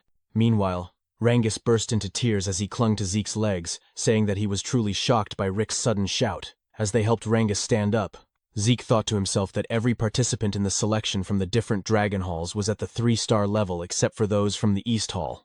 As he expected, there were no 4-star students among the participants, but there were several who already had 1 foot in that realm. That was why Zeke was excited to see what kind of techniques he would witness this time. While they continued talking, a girl suddenly hugged Lika from behind, and Lika immediately recognized her as Sandy. Because of Lika and Sandy's loud voices, Zeke also turned his attention toward them. While still hugging Lika, Sandy said that it had been a long time since they last saw each other and asked how Lika had been. She also asked if anyone was bullying Lika, but Lika simply replied that she was fine. When Celine asked who the person hugging Lika was, Lika immediately introduced her as Sandy, her cousin Sandy Typhona, the daughter of the Typhona family head. This shocked Rengis and the others, as Sandy was also a member of one of the 4 great families. With a serious tone, Sandy asked Lika who these kids were, and Lika answered that they were her companions and also her friends. Sandy then asked if Lika was sure they were her friends, saying that while it was good to get along with other kids, they lacked the ability to be Lika's companions, since Lika was one of the candidates to become the next family head of the Eldragon family. Zeke immediately intervened, saying that it would only become clear when they fought. When Sandy asked who he was, Lika quickly said that he was Zeke, and also one of the candidates like her. Sandy then asked if he really was a candidate, and whether he was the rumored illegitimate child of the current family head. She bluntly stated that she never thought a mere bastard like Zeke would still be alive. Despite Sandy's harsh words, Zeke remained smiling, while Lika was clearly shocked, and immediately asked Sandy why she was acting like that in front of her friends and Zeke. Sandy was surprised by Lika's reaction and said that even if Zeke was an illegitimate child, he was still Lika's rival. She added that Lika wouldn't be able to defeat the other family head candidates with such an attitude. Sandy also remarked that Zeke's group was of poor quality, as none of them were even 3-star level, and asked if the East Hall students were really that weak now. Zeke suddenly cut in, pouting slightly as he warned Sandy that if she kept looking down on them the way she was now, she would end up having the rug pulled out from under her. Sandy's expression immediately darkened, her eyes narrowing as she asked Zeke to repeat what he had just said, questioning whether a mere illegitimate child with no backing other than the family head's blood was actually daring to lecture her. Zeke calmly replied that what he said wasn't advice, but a warning. This caused Sandy to flare up in anger, but another student quickly stepped in and said that Sandy shouldn't cause trouble for the other teams. The student introduced himself as Aegis Van Blade, a representative of the North Hall. As Rangis tried to recall who Aegis was, Sandy told him not to interfere, saying that they were in the middle of an important conversation. Aegis, however, smiled and said he couldn't let it slide, since the selection battle was about to begin. As the students continued chatting while waiting for the selection to start, a man suddenly arrived and drew everyone's attention. Rangis, Lika, and Sandy all fell silent, while Zeke smiled brightly, excited for the battle to come. The man who announced that the selection battle would now begin was none other than the captain of the Gold Dragon Corps, Teach Mentric, also known as the Educator. Mentric announced that from this moment on, the selection battle would officially begin. He then explained to everyone that the matches would follow a tournament-style elimination format, combining all 4 halls. According to him, the 4 halls would be split into 2 groups, and the halls that emerged victorious from each group would face each other in the finals. He added that the battle format would be one-on-one duels, where each hall would send out its fighters one at a time, following a predetermined order of the 7 participants from each hall. Mentric further explained that the hall which defeated 4 opponents first would be declared the winner, and once the match began, no changes to the fighting order would be allowed. Because of this, the fighting order itself had to be carefully considered as part of each hall's strategy. As a final point, Mentric revealed that those selected through this match would be assigned a special mission, one that was extremely important to the Eldragon family. Anyone who took part in this mission would make a significant contribution to the family, and for Lika and Veniel, gaining such contributions meant taking a major step closer to the head's seat. After that, Mentric said they would now determine the brackets, and called forward the representatives of each hall in order to draw a stone from the box. The first he called was Veniel Fafnield, the representative of the West Hall. As Veniel approached the officer holding the box, he immediately reached inside and took a stone. Afterward, Mentric promptly sent him back to his position. As Veniel walked away, a bead of sweat rolled down Lika's face as she stared at her older brother, who was also looking back at her and her group with a malicious smile. Zeke quickly noticed this and asked Lika if she knew that man. Lika immediately confirmed it and told Zeke that the man was the West Hall's head candidate she had mentioned before, none other than Veniel Fafnild Eldragon. "I see," Zeke replied simply, a faint smile forming on his face as he thought about it. Aside from Veniel, the West Hall had many strong warriors overall. Not only that, Zeke could also tell that the other halls were well-trained too, though everyone could clearly feel the difference in power between them. Soon, Zeke's gaze landed on Retin, and he thought that it had been a while since he last saw that face.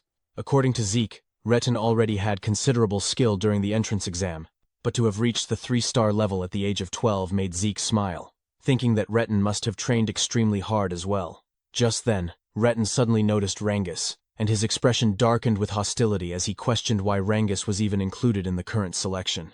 Students who recognized Rangis were also shocked, some even shouting in surprise as they wondered what Rangis was doing in the arena. Because of this, Rangis once again felt nervous. When Raymond noticed it, he immediately asked if Rangis was okay. Rangis hesitantly replied that he was fine, while Retin continued to stare at him with clear malicious intent. Soon after, Mentric called the representative of the North Hall. After Aegis drew a stone from the box, Mentric then called the representative of the South Hall, who likewise took a stone. Finally, he called the last representative from the East Hall. When Lika heard this, she immediately told Zeke that he was being called forward, causing Zeke to look at her in confusion as he asked why he had to be their representative.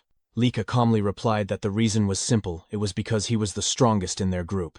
Eric and the others immediately agreed with her, while Zeke questioned whether, in situations like this, it would be better to send the youngest member of the group instead. Lika merely asked what he meant by that, then added that they were all about the same age anyway, before ordering Zeke to go forward and take a stone. With no other choice, Zeke accepted his role as the East Hall's representative and stepped forward. However, Sandy suddenly questioned why an illegitimate child like Zeke was chosen as their representative instead of Lika herself. Lika simply replied that it was because Zeke was the strongest among them. Even so, Sandy did not believe her. According to Sandy, Zeke was not even at the 3-star level like Lika. She also reminded Lika that the selection was effectively a head candidate battle between her and Veniel, and that at this rate, Lika would surely lose. Lika merely smiled and said that it was fine and that there would be no problem, confidently declaring that their team was strong. After Zeke took the last stone from the box, Mentric instructed each hall's representative to channel their source power into the stone they had drawn. As they did so, the stones began to glow, turning either blue or red, Mentric then explained that the colors would determine the brackets, announcing that the first match would be East Hall versus North Hall, followed by West Hall versus South Hall. Upon learning that their first opponent would be the North Hall, Zeke's group immediately turned their attention towards Sandy and Aegis's team. They soon noticed a particularly tall student, and upon seeing his appearance and the sharpness of his gaze, Rangus shuddered in shock and asked if that tall man was truly a student of Dragon's Nest. Lika confirmed it, though she had not expected that they would be facing Sandy's team in the very first match. Meanwhile, Sandy released her lightning aura and told Lika that this was a good opportunity to wake her up. Pointing at Lika's team, Sandy declared that she would thoroughly crush Lika so that she would remember her position and purpose in life. Lika, however, did not waver. As her golden lightning aura surged forth, she told Sandy to bring it on. At the same time, while holding the blue stone, Zeke noticed Aegis smiling calmly as he said that it looked like they would be fighting in the first match, and that he was really looking forward to it. Seeing Aegis's reaction and hearing his words, Zeke replied that it seemed like they would get along, adding that he too was looking forward to the battle and could not wait to fight anymore. Meanwhile, after a brief moment of silence filled the entire arena, Mentric declared that the first match would take place between East Hall and North Hall. As soon as everyone heard the announcement, Eric immediately told Lord Zeke that he would do everything he could to win his fight. However, despite his determined words, his expression betrayed him, causing sweat to trickle down Lika's cheek as she nervously asked Zeke if Eric would really be all right, since his anxiety was clearly visible. Zeke simply agreed with her observation. Soon after, Mentric asked whether both groups were ready for the match, and once Eric stepped into the center of the arena to face his opponent, Mentric immediately ordered the start of the battle. Eric charged at his opponent right away after gathering his source power into his fist. As Zeke and the others watched from the sidelines, Zeke couldn't help but wonder what the outcome of Eric's match would be. Lika responded by saying that judging by their appearances, it was going to be a tough fight, and she quickly asked for Zeke's opinion. Zeke simply replied that there was no such thing as a guaranteed victory in any battle, unless they were talking about himself, since he was confident that his wins were always absolute. Lika then clarified that she wasn't referring to him but to Eric, so Zeke decided to just focus on watching the fight. Zeke added that in terms of skill alone, North Hall's fighter wasn't much different from Eric, and if Eric fought the way he normally did, he should be able to win. Lika immediately agreed, but pointed out that this was their first time fighting in front of such a large crowd, and the pressure of representing their team was also a heavy burden. As Eric continued to receive relentless attacks from his opponent, Zeke admitted that Lika's words were true, though he also mentioned that Sandy and Aegis Vanblade were exceptions. Zeke explained that both Sandy and Aegis were already on the verge of reaching the 4-star level, meaning they wouldn't be easily shaken. He also remembered that Sandy was Lika's cousin from the Typhona family, which likely meant she wielded techniques from the same lineage, and he noted to himself that this would become valuable battle experience for Lika. After Eric was eventually knocked down by his opponent, Mentric declared that the winner of the first match was North Hall. Because of this, Marin became extremely nervous, and despite her hesitation, she said she needed to win. Lika tried to comfort her, telling her not to be too anxious and that she would be fine, but in just a moment, Marin was also defeated by her opponent, leaving Zeke and Lika with nothing but a sigh. As Eric and Marin trembled, they apologized to Zeke for their losses, but Zeke simply laughed and said he already knew they were completely overwhelmed by the atmosphere of the arena. He added that they didn't need to worry, because if this were a real battlefield where life and death were at stake, the results would surely be different. Zeke cheerfully reminded them that the place they were in now was meant for learning and testing their strength, not for killing each other. He explained that lessons like today's were experiences they could only gain safely here, and that their failures would become nourishment for them on a real battlefield in the future, so they only needed to continue honing their skills. Hearing this, Eric and Marin quickly regained their spirits. However, their team had already suffered 2 straight losses, making the next match extremely important, and Zeke immediately asked if Rangus understood that. Rangus, already overwhelmed with fear and shock, begged Zeke not to make him even more nervous, saying he had been anxious since morning, and to make matters worse, he would be facing the largest and most intimidating member of North Hall. After seeing his opponent's glowing red eyes, Rangus burst into tears with his nose running, hugging Zeke while saying that his opponent was a terrifying upperclassman and he was truly scared. Zeke calmly reminded Rangus that he had already fought senior students before when they were forming teams, but Rangus insisted that none of the East Hall seniors had looked as frightening as this opponent. Rangus also admitted that fighting someone so intimidating in front of such a huge crowd made him extremely nervous, causing Zeke to sigh while gently holding Rangus's head. Zeke then wrapped his arm around Rangus and told him to carefully observe his opponent, asking what weapon he was holding. After taking a closer look, Ranges saw the massive sword his opponent carried. When Ranges told Zeke that his opponent used a sword, Zeke confirmed it and explained that Ranges was simply fighting someone holding a sword, so he didn't need to think about anything else. Zeke said that if his opponent thrust the sword, Ranges only needed to parry it. If the opponent slashed upward, he only needed to pull back, and if the opponent swung downward, he only needed to step forward and thrust his spear. Zeke emphasized that Ranges only needed to focus on dealing with the weapon in front of him, just like he always did. Because of Zeke's words, Ranges gradually regained his confidence. When Zeke looked into Rangis's eyes, he realized how impressive Rangis's focus was. Zeke knew Ranges still needed guidance to center himself for now, but once he could naturally enter that focus state, he would grow far beyond his current limits. As Ranges and his opponent stepped into the center of the arena, Zeke couldn't help but wonder how much this battle would help Ranges grow. Meanwhile, the spectators quickly noticed the massive size difference between Ranges and his opponent, commenting that there was no way the scrawny Ranges could match him. After Mentrix signaled the start of the match, Rangis's opponent immediately charged forward and used the triple-leaf sword-style technique called Single Blade Branch. But before the attack could land, Ranges swiftly dodged it. Despite this, the giant opponent declared that Ranges wouldn't be able to escape him and followed up with the Twin Fang Branch technique, launching a barrage of attacks. However, Ranges skillfully dodged and parried every strike. Even so, Lika remained extremely worried, and Celine noticed that Rangis's opponent was gradually moving closer to cut off Rangis's preferred range. Reynold quickly asked Zeke if Ranges would be alright, but Zeke assured them there was no need to worry, pointing at Rangis's eyes and saying he was becoming more focused as the battle progressed. After once again dodging his opponent's sword swing, the giant used another triple-leaf sword-style technique called Leaf Storm Dance to attack Ranges. But before the attack could hit, Rangis's eyes suddenly flashed with clarity. He immediately used his Cloud Water Spear-style technique called Flowing Clouds and Water to parry the sword.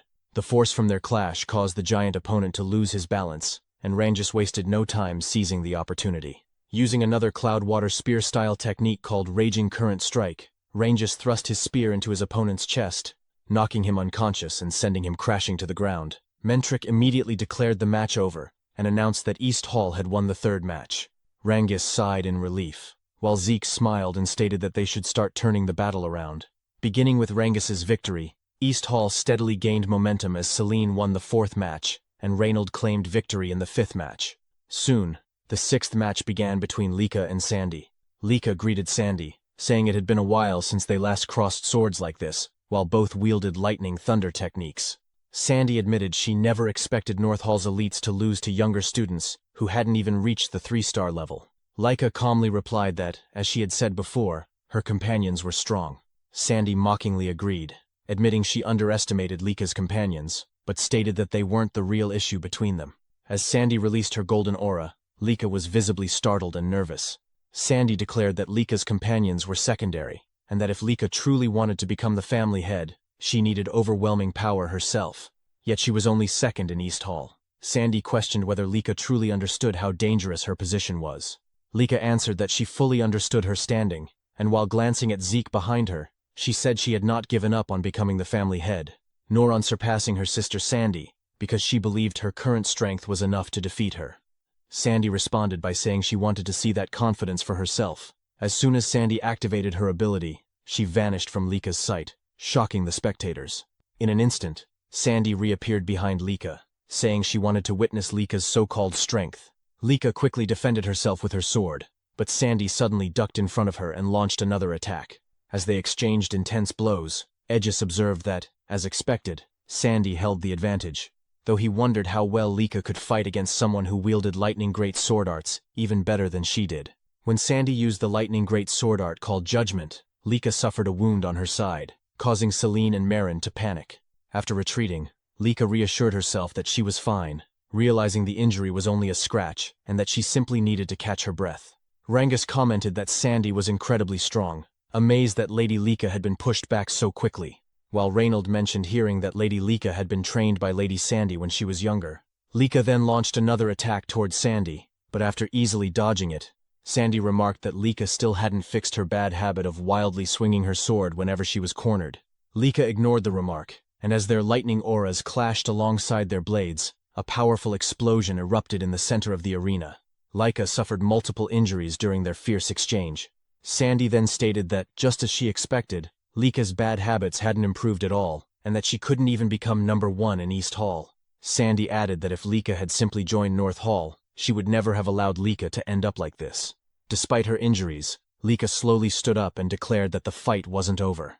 Sandy responded that it would be better for her to surrender, because she couldn't defeat her at her current level. Sandy even said that if this was how things would turn out, she should have petitioned their father from the start, and forcibly brought Lika to North Hall. Laika remained silent, and after raising her sword again, Sandy remarked that Laika was being stubborn, leaving her no choice but to teach her a lesson.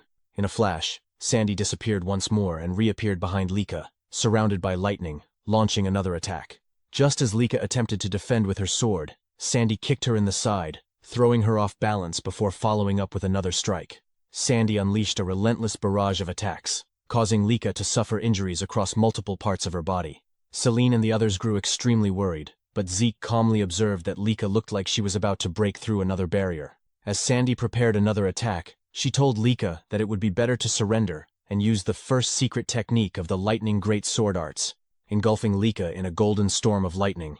The audience fell silent as they wondered if the battle had ended, but Sandy was shocked when Lika stood up again, saying that now she finally understood how powerful Sandy's lightning great sword arts truly were. Sandy couldn't hide her disbelief, questioning how Lika was still standing, because her last attack should have been the finishing blow. Lika admitted Sandy was right, saying that the old version of herself would have been defeated by that attack. But over the past 5 years, she had been training relentlessly as well, and their match was far from over. It was only just beginning. Before Sandy and Lika's match began, Zeke asked if something was bothering Lika, because she wasn't acting like her usual self. Zeke also asked if she was nervous, and Lika admitted that she was, since her opponent would be none other than her sister, Sandy. "Is that so?" Zeke asked, and Lika explained that her sister Sandy was the one who first taught her the basics of the lightning great sword arts. She learned the fundamentals from her uncle, the current head of the Typhona family, but whenever she didn't understand something, she would go to Sister Sandy for guidance, making Sandy something like a mentor to her. "I see," Zeke replied. Lika then confessed that she had never managed to defeat Sandy even once. She said that although she had grown stronger over the past 5 years, Sandy had been training just as hard as she had. Lika also admitted that, despite everything she said earlier, she couldn't honestly say she was certain she would win against Sandy. Zeke calmly responded that in that case, Lika should remember their training together, and that she needed to recall the 5 long years they spent training side by side. However, the moment Lika remembered their training, her expression suddenly twisted, as if she were about to cry from frustration, prompting Zeke to jokingly ask if training with him had really been that terrible. Zeke then explained that Lika's biggest weakness was her tendency to let her emotions narrow her focus whenever battles became intense. That was why, for the past 5 years, their training had been centered on helping her remain calm during combat. Lika agreed, saying that Zeke had certainly attacked her quite freely during their training sessions, but Zeke simply winked and said that was what true spirit meant. This only made Lika more irritated as she asked what kind of spirit he was talking about and how that could possibly count as spirit. Zeke simply replied that the results of that training were definitely showing, and that Lika should now be able to calmly analyze her opponent's movements even while fighting. Lika admitted that might be true, but she still wasn't sure whether it would be enough to help her fight against Sister Sandy. Zeke assured her that she would soon find out once she faced Sandy, because when someone with Lika's talent truly observed her opponent's movements, she would come to understand just how powerful that ability could be. Zeke also reminded her not to forget that she had been trained by him, the strongest there was, so she no longer needed to worry about past results. Lika said that Zeke spoke as if it were obvious, and she immediately thanked him for helping her relax before her match. Zeke then asked if Sandy had really been the one who taught Lika the lightning great sword arts, and when Lika confirmed it, Zeke said that this would be the perfect opportunity for her.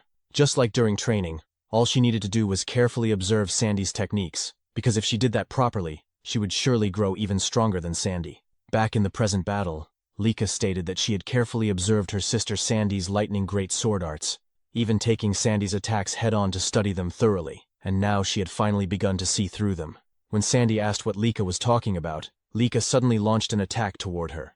Because of the after-images created by Lika's sword movements, Sandy couldn't determine whether Lika had slowed down or stopped, allowing Lika to land a successful strike. While Sandy was still shocked by Lika's sudden counterattack, Lika continued to unleash a relentless barrage of lightning-infused sword strikes.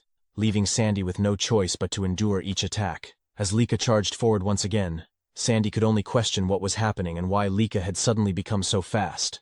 When Lika attempted to replicate Sandy's earlier finishing move called Judgment, the attempt initially failed.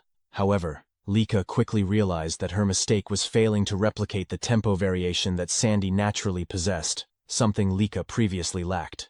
Now that she understood it, she simply needed to apply it properly. Sandy argued that such mastery wasn't something Lika could instantly copy just by realizing it. Meanwhile, Rangus and the others watched in awe at the sudden transformation in Lika's movements and attacks. Zeke, on the other hand, laughed in satisfaction, saying that just as he expected, fighting someone who used the same technique always produced remarkable insight. When Eric asked whether Lord Zeke truly understood the sudden changes in Lady Lika's movements, Zeke explained that Lika was learning her sister's lightning great sword arts during the fight itself, and that it was the direct result of their training, which allowed her to calmly analyze her opponent even while under heavy attack. "I see," Eric replied. As they continued watching the battle, Zeke added that Lika used to lose her composure during combat, focusing only on her own sword, but now she was different. She had gained the composure to observe her opponent while fighting, and by studying the same sword style in the middle of combat, she had reached an entirely new stage. Even so, Sandy still couldn't believe that Lika had already managed to copy her techniques, insisting that such an incomplete imitation would never defeat her. However, after another clash between their swords and lightning, Sandy was suddenly sent flying backward, unable to believe that she was being overwhelmed by Lika. Lika immediately rushed toward Sandy again, declaring that as for physical training, she had spent the past years training to the brink of death with a certain someone. As she gathered lightning for her next attack, Lika told Sandy that this was the true strength of her lightning great sword arts now, before unleashing her grand thunder technique. The attack caused Sandy's eyes to widen as golden lightning surged violently across the entire arena. After the attack ended, Sandy remained standing while struggling to catch her breath, admitting that Lika had truly grown stronger, before finally collapsing, resulting in Lika's victory. Even Vanille couldn't believe the strength Lika had displayed, especially in defeating Sandy. As Lika walked back toward Zeke and the others, Zeke immediately praised her, saying that it seemed he wouldn't need to fight after all. Lika smiled happily and said she was glad she managed to secure the victory for her team. She also mentioned that if she had lost, not that she had ever intended to, Zeke would have been the one to face Aegis in the next match. This immediately prompted Zeke to ask if Lika knew Aegis personally. Lika replied that she didn't know him personally, but Aegis was extremely famous, as he was said to be the greatest genius ever produced by the Vanblade family. "Is that so?" Zeke muttered while thinking to himself that judging by Aegis's aura, he indeed stood far above the other participants in this tournament. Lika then added that even for Zeke, facing Aegis would have been uncertain, and there was no telling what might have happened. Meanwhile, Mentric stepped into the center of the arena and announced that although East Hall's victory had already been decided, the matches would still continue until the end. Rangus and Zeke were both surprised by this announcement. Lika commented that it was strange because she thought the competition was supposed to end once 4 opponents had been defeated. Zeke, however, remained silent as he stared toward Mentric and Aegis, unable to stop himself from wondering what they were planning. Regardless of whatever scheme they had in mind, Zeke thought to himself that as long as he could fight, that alone was more than enough for him. Aegis then said that although North Hall may have lost, he was happy that he still had the chance to fight Zeke like this. When Zeke asked if Aegis really wanted to fight him that badly, Aegis immediately confirmed and explained that what he meant was that Zeke was East Hall's representative. Despite having Lady Lika present, it was Zeke who was chosen, so how could he not be curious about who Zeke truly was? Aegis also added that even if Zeke carried the blood of a family head, from what he could sense, Zeke was only at the 2-star level, and yet he was chosen as the representative instead of the 3-star Lady Lika. That was the main reason he wanted to fight him. Zeke remained silent as he listened to Aegis's words. After a moment, Zeke said that just as he expected, they seemed to get along, because he himself had been eager to cross blades with Aegis as well. When Aegis asked if that was true, Zeke replied that there were many skilled fighters in this venue, but Aegis was exceptional. Zeke also mentioned that he had heard about Aegis's reputation, being called a once-in-a-century genius at such a young age, and that he truly wanted to measure Aegis's strength through a direct battle. "Good. If that's the case," Aegis responded, and as he slowly drew his katana, he said that he was becoming more excited by the minute. Meanwhile, Zeke immediately noticed that his opponent used a katana, and it had been a long time since he had faced someone who wielded that type of weapon. As soon as Mentric announced the start of their match, Aegis rushed toward Zeke with incredible speed, slightly catching him off guard but also filling him with excitement. Zeke noted that with just a single step, Aegis was able to cover such a vast distance, and he couldn't help but praise Aegis's footwork. Aegis, smiling confidently, immediately used his 1,000-blade style technique called 9 Blades to attack Zeke. Because of the golden glow from Aegis's aura, Zeke was shocked to realize that the presence of Aegis's katana seemed to completely vanish. However, before Aegis's attack could strike Zeke's body, Aegis himself was startled when his blade only cut through Zeke's afterimage. After launching his attack, Aegis quickly realized that Zeke had avoided his strike by twisting his body within a split second. Aegis admitted that he was certain his attack would land, but Zeke simply smiled and praised the excellence of Aegis's strike, even asking him to show more of his techniques. Without hesitation, Aegis moved swiftly once again and unleashed another 1,000-blade style technique called Wave Blade toward Zeke. As Zeke carefully observed Aegis's attack, he commented that Aegis's blade trajectory was extremely difficult to read. Suddenly, Zeke was caught off guard when he realized that one of Aegis's attacks was coming from beneath the ground, something he had not anticipated. Even so, Zeke remained calm and continued praising Aegis's skill, saying that although he had no intention of allowing Aegis to cut him, the sword paths of Aegis were truly unpredictable. At that moment, Zeke concluded that Aegis was truly a genius, constantly changing his attack patterns without sacrificing speed or power. Aegis's source power flowed flawlessly, without a single wasted movement, delivering sharp strikes that perfectly read Zeke's breathing and rhythm. Zeke knew that such mastery was impossible without relentless training. Meanwhile, because Zeke kept evading every attack, Aegis admitted that he couldn't believe he still couldn't catch him. Aegis praised Zeke, saying that he was truly incredible, and asked what kind of training Zeke had undergone. Zeke simply asked if Aegis really wanted to know what kind of training he did, and then casually invited Aegis to train with him after their battle was over. Moments later, Zeke suddenly moved toward Aegis to launch his own attack.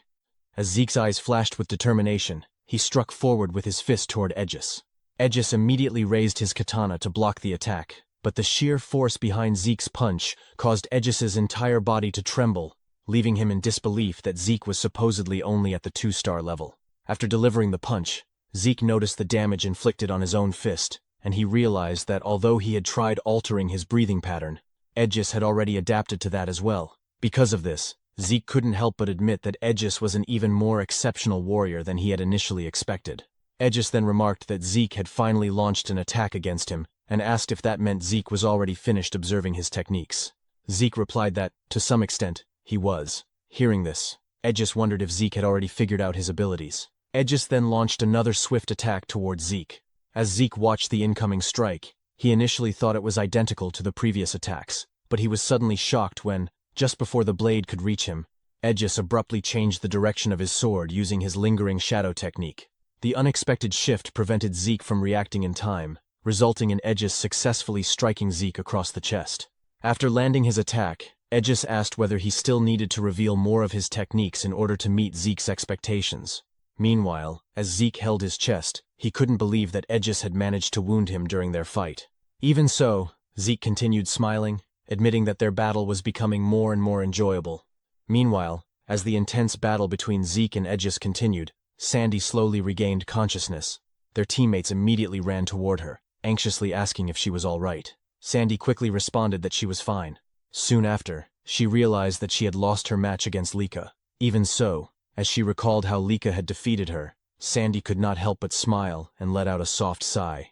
Although she had lost, she was genuinely pleased with the outcome of their fight and with Lika's current strength. After that, Sandy apologized to her teammates, saying that if she had won, they might still have had a chance to secure the special mission. However, her teammates immediately protested, insisting that they were the ones who should apologize for being a burden to her and Aegis. They all bowed their heads in front of Sandy, but she firmly told them that what they were thinking was not true. According to Sandy, their opponents were simply that strong. She added that they just needed to train harder so they would not lose again next time. Hearing this, her teammates felt encouraged and regained their spirits.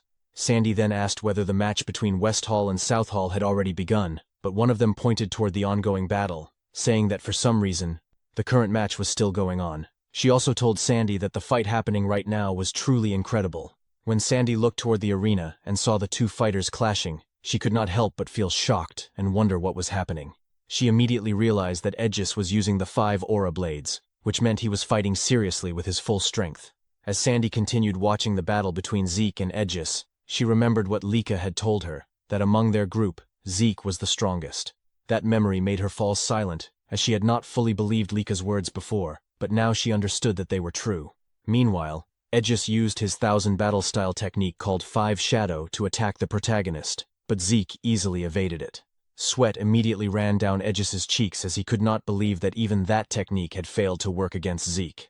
On top of that, Aegis said that after fighting this much, Zeke was not even out of breath, and he immediately asked what kind of body Zeke possessed. Zeke simply replied that it was nothing special, that he had just put a lot of effort into training his basic stamina. He added that techniques are good, but fundamentals are just as important. I see. Aegis responded, saying that if that was the case, he would focus more on training his body from now on. He then used his ability once again to attack the protagonist, but with only his arms, Zeke shattered every single strike directed at him. At that moment, Zeke assessed that the blade's hardness, sharpness, generation speed and range were around the lower upper tier overall, but considering Aegis's age, he could become very interesting in the future. Zeke smiled as he realized that through this battle with Aegis, he had finally confirmed something: the difference between 1,000 years ago and the present era. According to Zeke, in the martial arts of 1,000 years ago, the motion of the attack itself was paramount. The essence of martial arts was to express all creation through one's techniques, and source power was merely supplementary.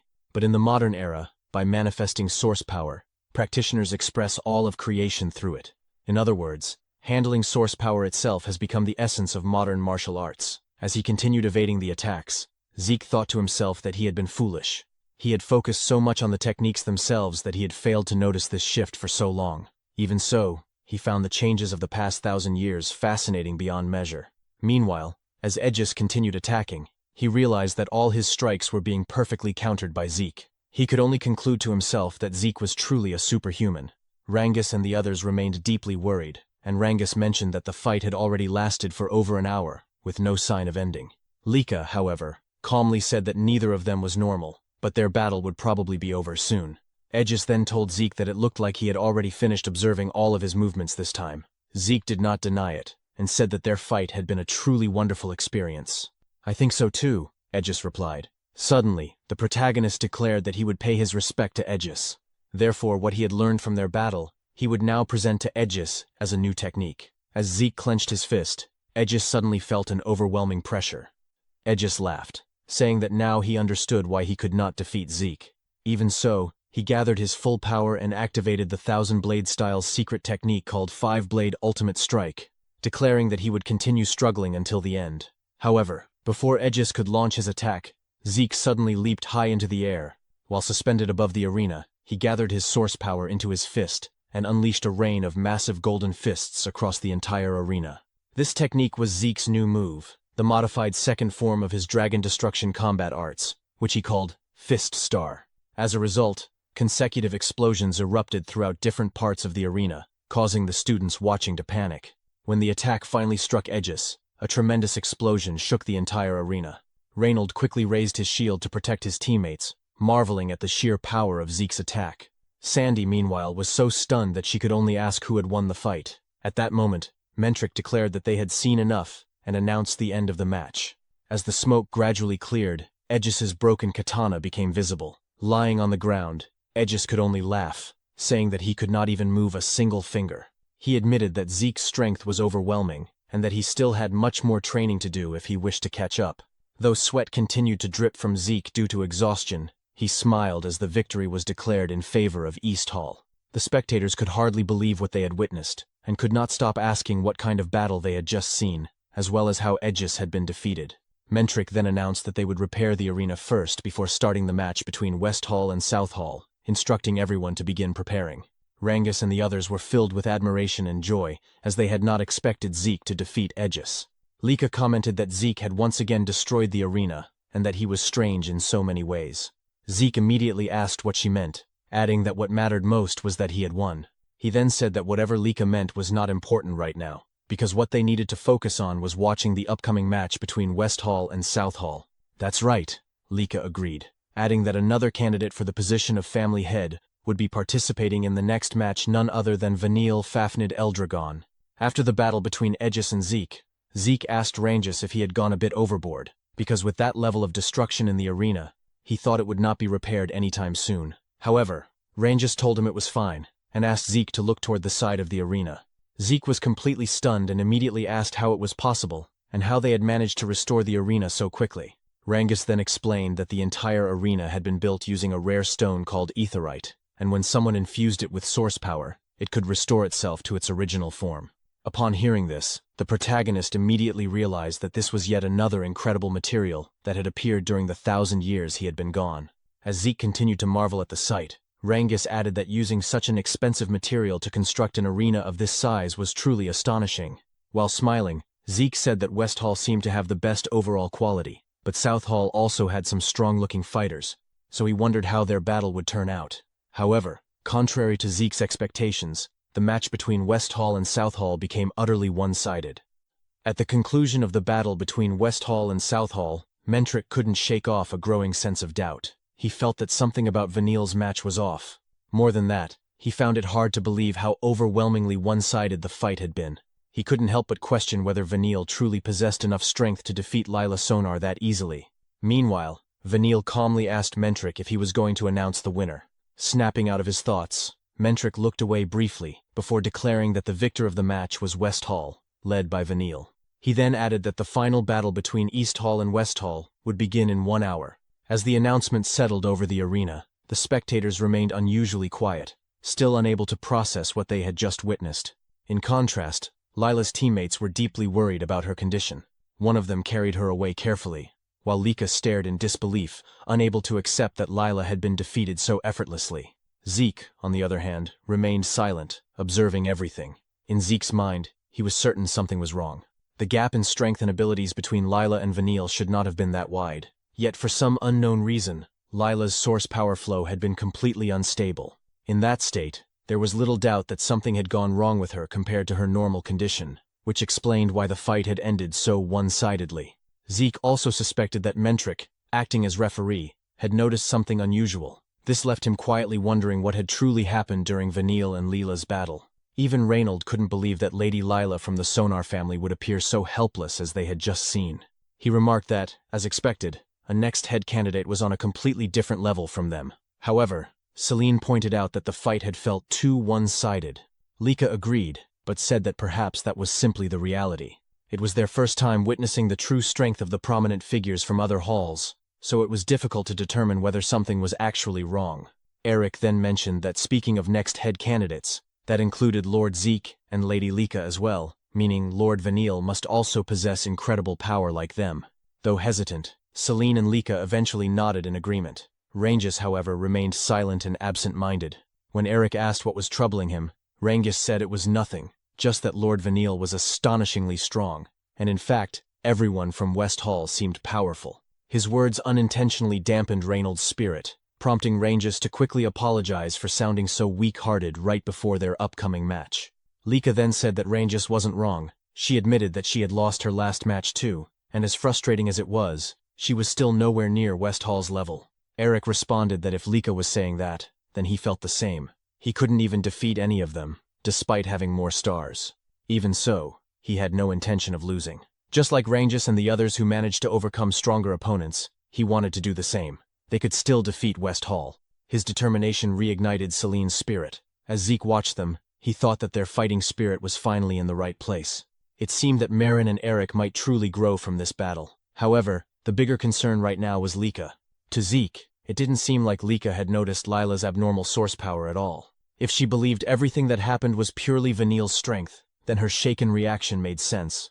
But since Zeke himself didn't know the full details, he couldn't offer careless advice. He quietly wondered what he should do. Ranges soon noticed Lika's unusual expression and asked if she was all right. Lika immediately replied that she was fine and, as she walked away, said she just needed to clear her head. Later, in a garden outside the arena, Lika sat alone by a fountain. She couldn't believe that Vanille had grown strong enough to overwhelm Lila the way he did. Even Aegis had been unable to completely overpower Lila without suffering a scratch, yet Vanille had done it effortlessly. The last time Lika fought Vanille was when they were 5 years old, and she had lost. Since then, she had trained relentlessly, determined to one day defeat him. She had believed she had finally caught up, yet what she witnessed today shattered that confidence. If the match order remained unchanged, Vanille's opponent would likely be Zeke. Strangely, she felt relieved at that thought, since it meant she wouldn't have to face Vanille herself, but she hated herself for feeling that relief. It was as if she had already admitted defeat, despite her long-standing desire to overcome him. Suddenly, Vanille appeared and asked what she was doing there. With a mocking tone, he commented that she looked awfully serious while sitting alone. Lika's eyes narrowed as she demanded to know what he wanted, stating that they had nothing to discuss, and that she had no intention of talking to him. Vanille smirked and told her not to be so prickly. If he became the head of the Eldragon family, she might end up as his wife. At those words, Lika stood abruptly and told him to be silent, declaring that she would be the one to become family head. She began walking away, but Vanille stopped her with his words. He said he knew she was thinking that she couldn't defeat him. He couldn't blame her, since she had failed to beat him back then either. Surely she had seen what he did to Lila. As he casually draped an arm over her shoulder, he said he was certain she was thinking she couldn't defeat him after witnessing that fight, asking if he was wrong. Lika only told him once more to be quiet. Vanille then bluntly stated that she should just admit it back then, now, and forever. She would never surpass him. He told her to give up and submit to him, promising that if she did, he would treat her well, tightening his grip on her shoulder as he spoke. Lika immediately shoved his hand away and shouted at him to stop talking. Vanille merely remarked that her reaction wasn't cute at all. Without another word, Lika walked away. As she left, Vanille coldly muttered that after placing his arm around her and gripping her shoulder like that, it was already the end for her. He then turned to his subordinate and said they both knew what needed to be done next. The subordinate replied that Vanille could leave everything to them. He then asked whether they shouldn't prepare for the illegitimate brat, Zeke, the same way they had prepared for Lika. Vanille responded that they could handle Zeke during the match, or even set things up while fighting him. Although he admitted it would be best to prepare beforehand, Zeke seemed unusually sharp. If Zeke noticed their preparations, it would only complicate things. Besides, from what he observed, Zeke had deliberately allowed himself to be hit at times, so arranging things mid-battle would suffice. His subordinate agreed. As Vanille bumped fists with him, he scoffed, saying that even if Zeke had defeated Aegis, he wasn't about to lose to some bastard child even without relying on tricks. As the water in the fountain behind them slowly changed color, Vanille declared that in this match, they would be the ones to win and claim the special mission. An hour after the scheduled time for the battle between East Hall and West Hall, Eric nervously said that the moment everyone had been waiting for had finally arrived. However, in his mind, he could not stop thinking about the reality of their situation. He and Marin were upperclassmen, yet among all the representatives of East Hall, they were the weakest. On the other hand, the group from West Hall was clearly packed with elites. Because of that, Eric could not help but feel a deep sense of anxiety and doubt, wondering if they could really win against West Hall. Suddenly, a fist flew through the air and struck him on the head. After punching Eric, Zeke called him an idiot, and loudly asked what had happened to all the confidence he had shown earlier. When Eric admitted that it had only been an act, Zeke shouted and asked him why he was even fighting in the first place. Was he fighting just to lose? Eric immediately replied that it was not like that. Zeke then told him that if he was going to fight, then regardless of the difference in strength, he had to fight to win, and that was what truly mattered. Because of those words, even though a large bump had formed on Eric's head from the punch, he suddenly felt his spirit rise again, and said that Zeke was right. He was going to fight to win. Zeke laughed, and told him that was more like it. Eric needed to have confidence in himself. After all, Eric had trained hard before, so he should believe in his own abilities. Eric quickly agreed with everything Zeke had said and thanked him. Suddenly, however, Eric fell silent when Zeke said that he would give him a small parting gift. Zeke told Eric to relax his shoulders because the Great Power Fist style was all about gathering all of his strength into a single point before striking. If Eric tensed up too much, the strength he should be concentrating would scatter instead. Zeke tapped Eric's shoulders and once again told him to relax. Immediately, Eric felt a strange sense of relief and confidence. He smiled and said that right now he felt like he could actually win his fight. Zeke replied that was good, then told Eric to go out there and win. As Eric walked toward the middle of the arena, Lika commented that what Zeke had done was strange. She knew that Zeke had never actually learned the Great Power Fist style, yet he seemed to know a lot about it. She also pointed out that sometimes Zeke seemed oddly knowledgeable about other martial arts as well. When she asked him why that was, Zeke simply smiled and said it was a foolish question. Then he calmly said that the answer should be obvious because he was Zeke. Hearing that, Lika could not believe she had even bothered asking such a question in the first place. Meanwhile, when Eric finally saw the opponent he would be facing, the first thought that came to his mind was that the man was a monster. He had already seen how this man fought in the earlier match. Even so, this time Eric felt confident that he would not lose. Just then, Eric's opponent mocked him, saying that Eric was acting pretty cocky for someone who had lost to a North Hall punk before. Eric firmly told him to shut up, saying that he was not the same person he had been back then. Still, his opponent questioned whether Eric was really so sure about that. At that moment, Mentric announced that the first match between East Hall and West Hall would now begin. Eric's opponent immediately launched forward. Eric was momentarily shocked by the man's incredible speed, and before he could fully react, the opponent used his insect brawl dagger technique called Mantis Slash to attack, while saying that someone like Eric could never change in just a few hours. Eric was forced to fall back while blocking the attack. His opponent could not believe that Eric had managed to defend himself using his aura. Nevertheless, he did not stop. He challenged Eric to try defending his next attack, and immediately unleashed a barrage using his technique called Swarming Locust, raining down attacks on Eric. Seeing Eric struggling in his current situation, the opponent mocked him again, asking what the problem was, and what had happened to all the confidence he had been talking about earlier. He said that he had thought Eric might have actually changed. Meanwhile, after receiving several injuries from his opponent's relentless attacks, Eric admitted to himself that his enemy was indeed strong. But that did not mean he could simply allow himself to be beaten one-sidedly.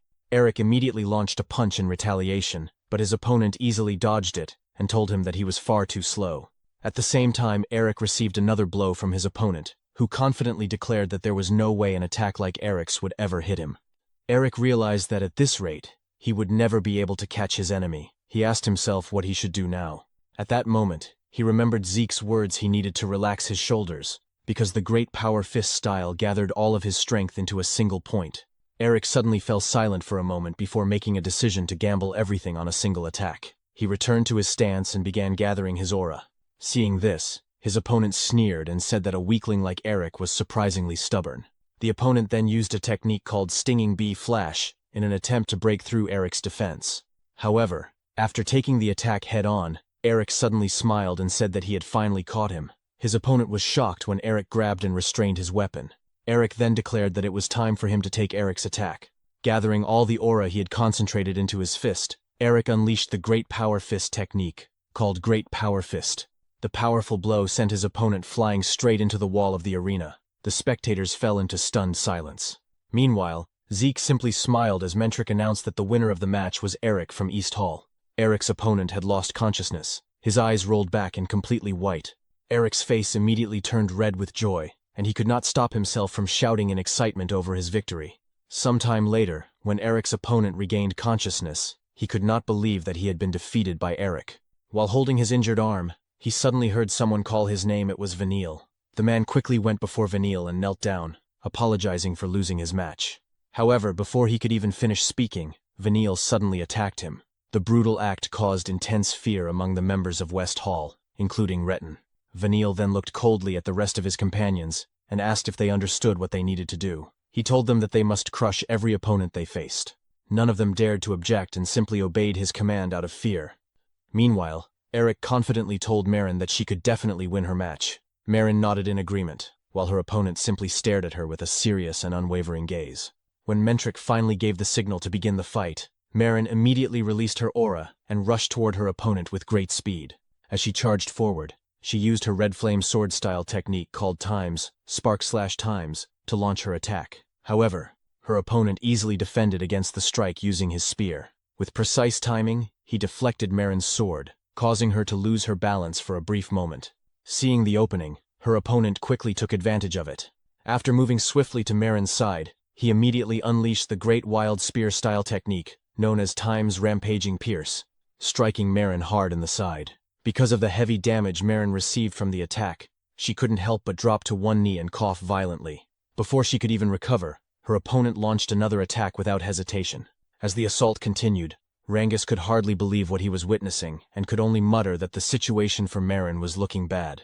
Meanwhile, as blood continued to spill from the wounds Marin was receiving during the fight, Lika trembled with anger toward Marin's opponent, and even Celine said that she couldn't bear to watch any longer. Eric, now cursing under his breath in anger, was about to rush toward Marin's opponent, but Reynold quickly stopped him, firmly reminding him that he was not allowed to interfere in the fight.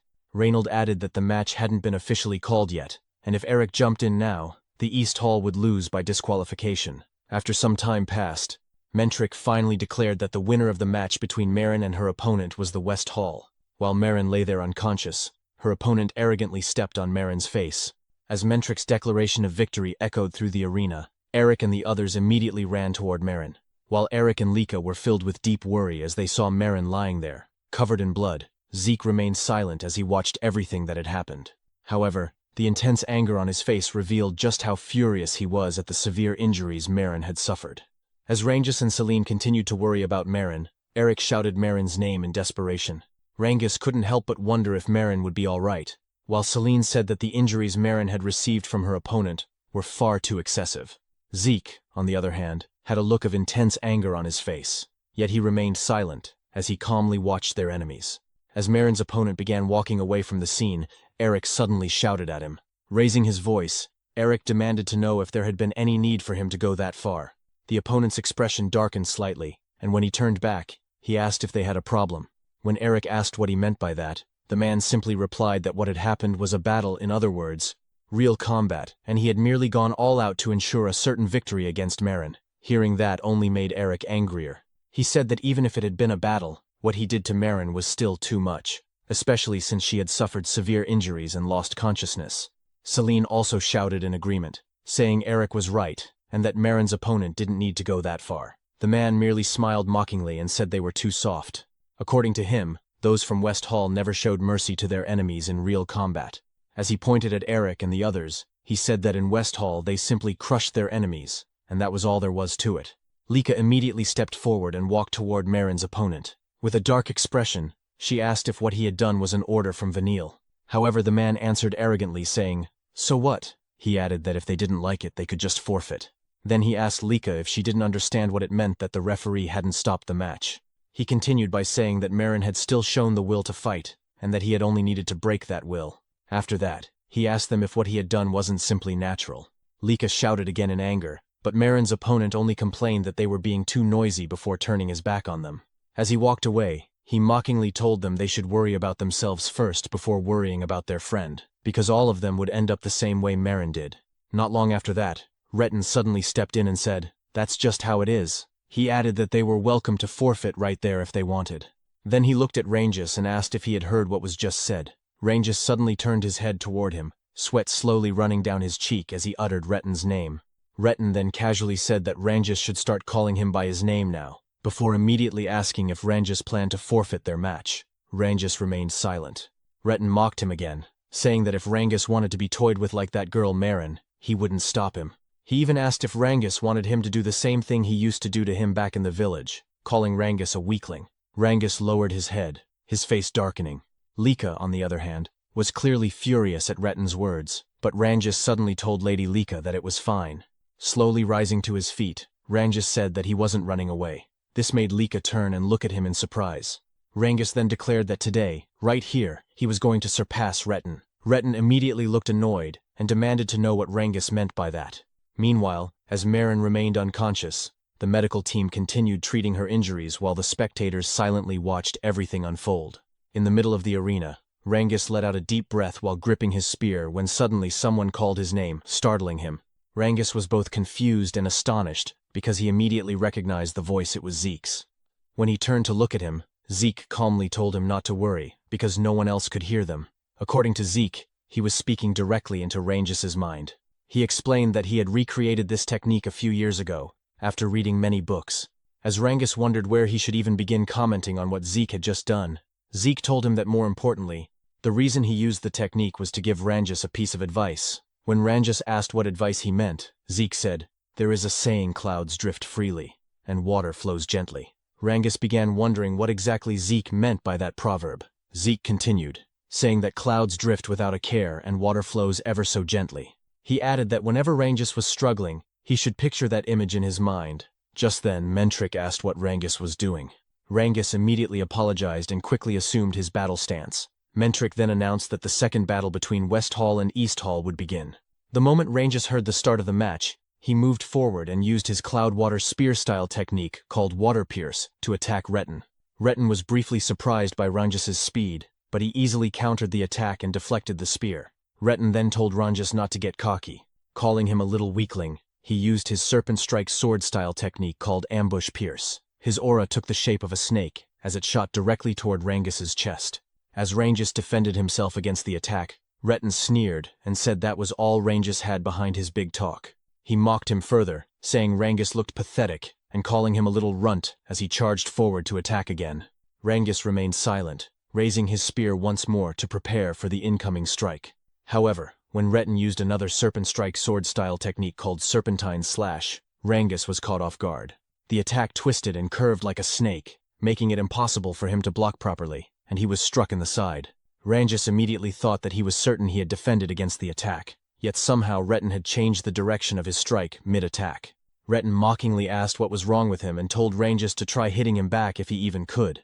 Determined not to lose, Rangus declared that he could still attack and hit Retin. He immediately used another Cloudwater spear-style technique, called Flowing Clouds and Water.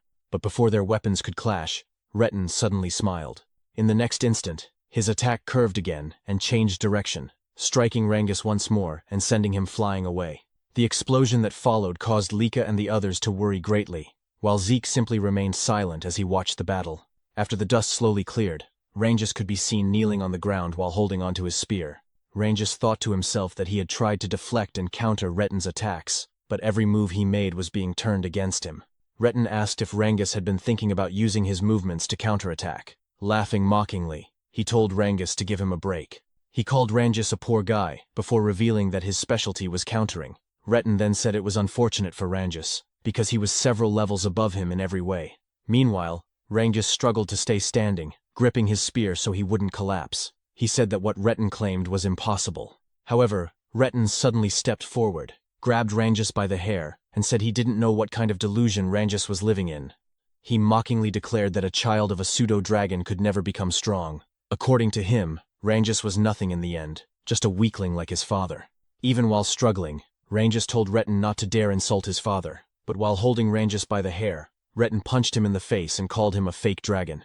Rangus fell to the ground, yet Retin continued kicking and attacking him repeatedly, while shouting that a fake dragon like Rangus could never defeat the real thing.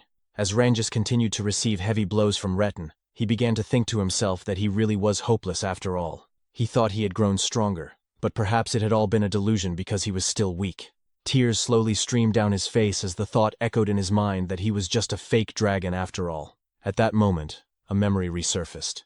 It was a time when he and his father were fishing by the riverbank. His father had asked if Rangus liked fishing, and Rangus's father said that he liked it too. He told Rangus that as he could see, he loved fishing while gazing at the clouds and the flowing water, just like he was doing at that moment. When Rangus asked if his father liked clouds and water, his father smiled and said that clouds always drift so serenely, and the river water continues flowing endlessly. Watching them, he said, made him realize that human worries were actually very small and trivial things.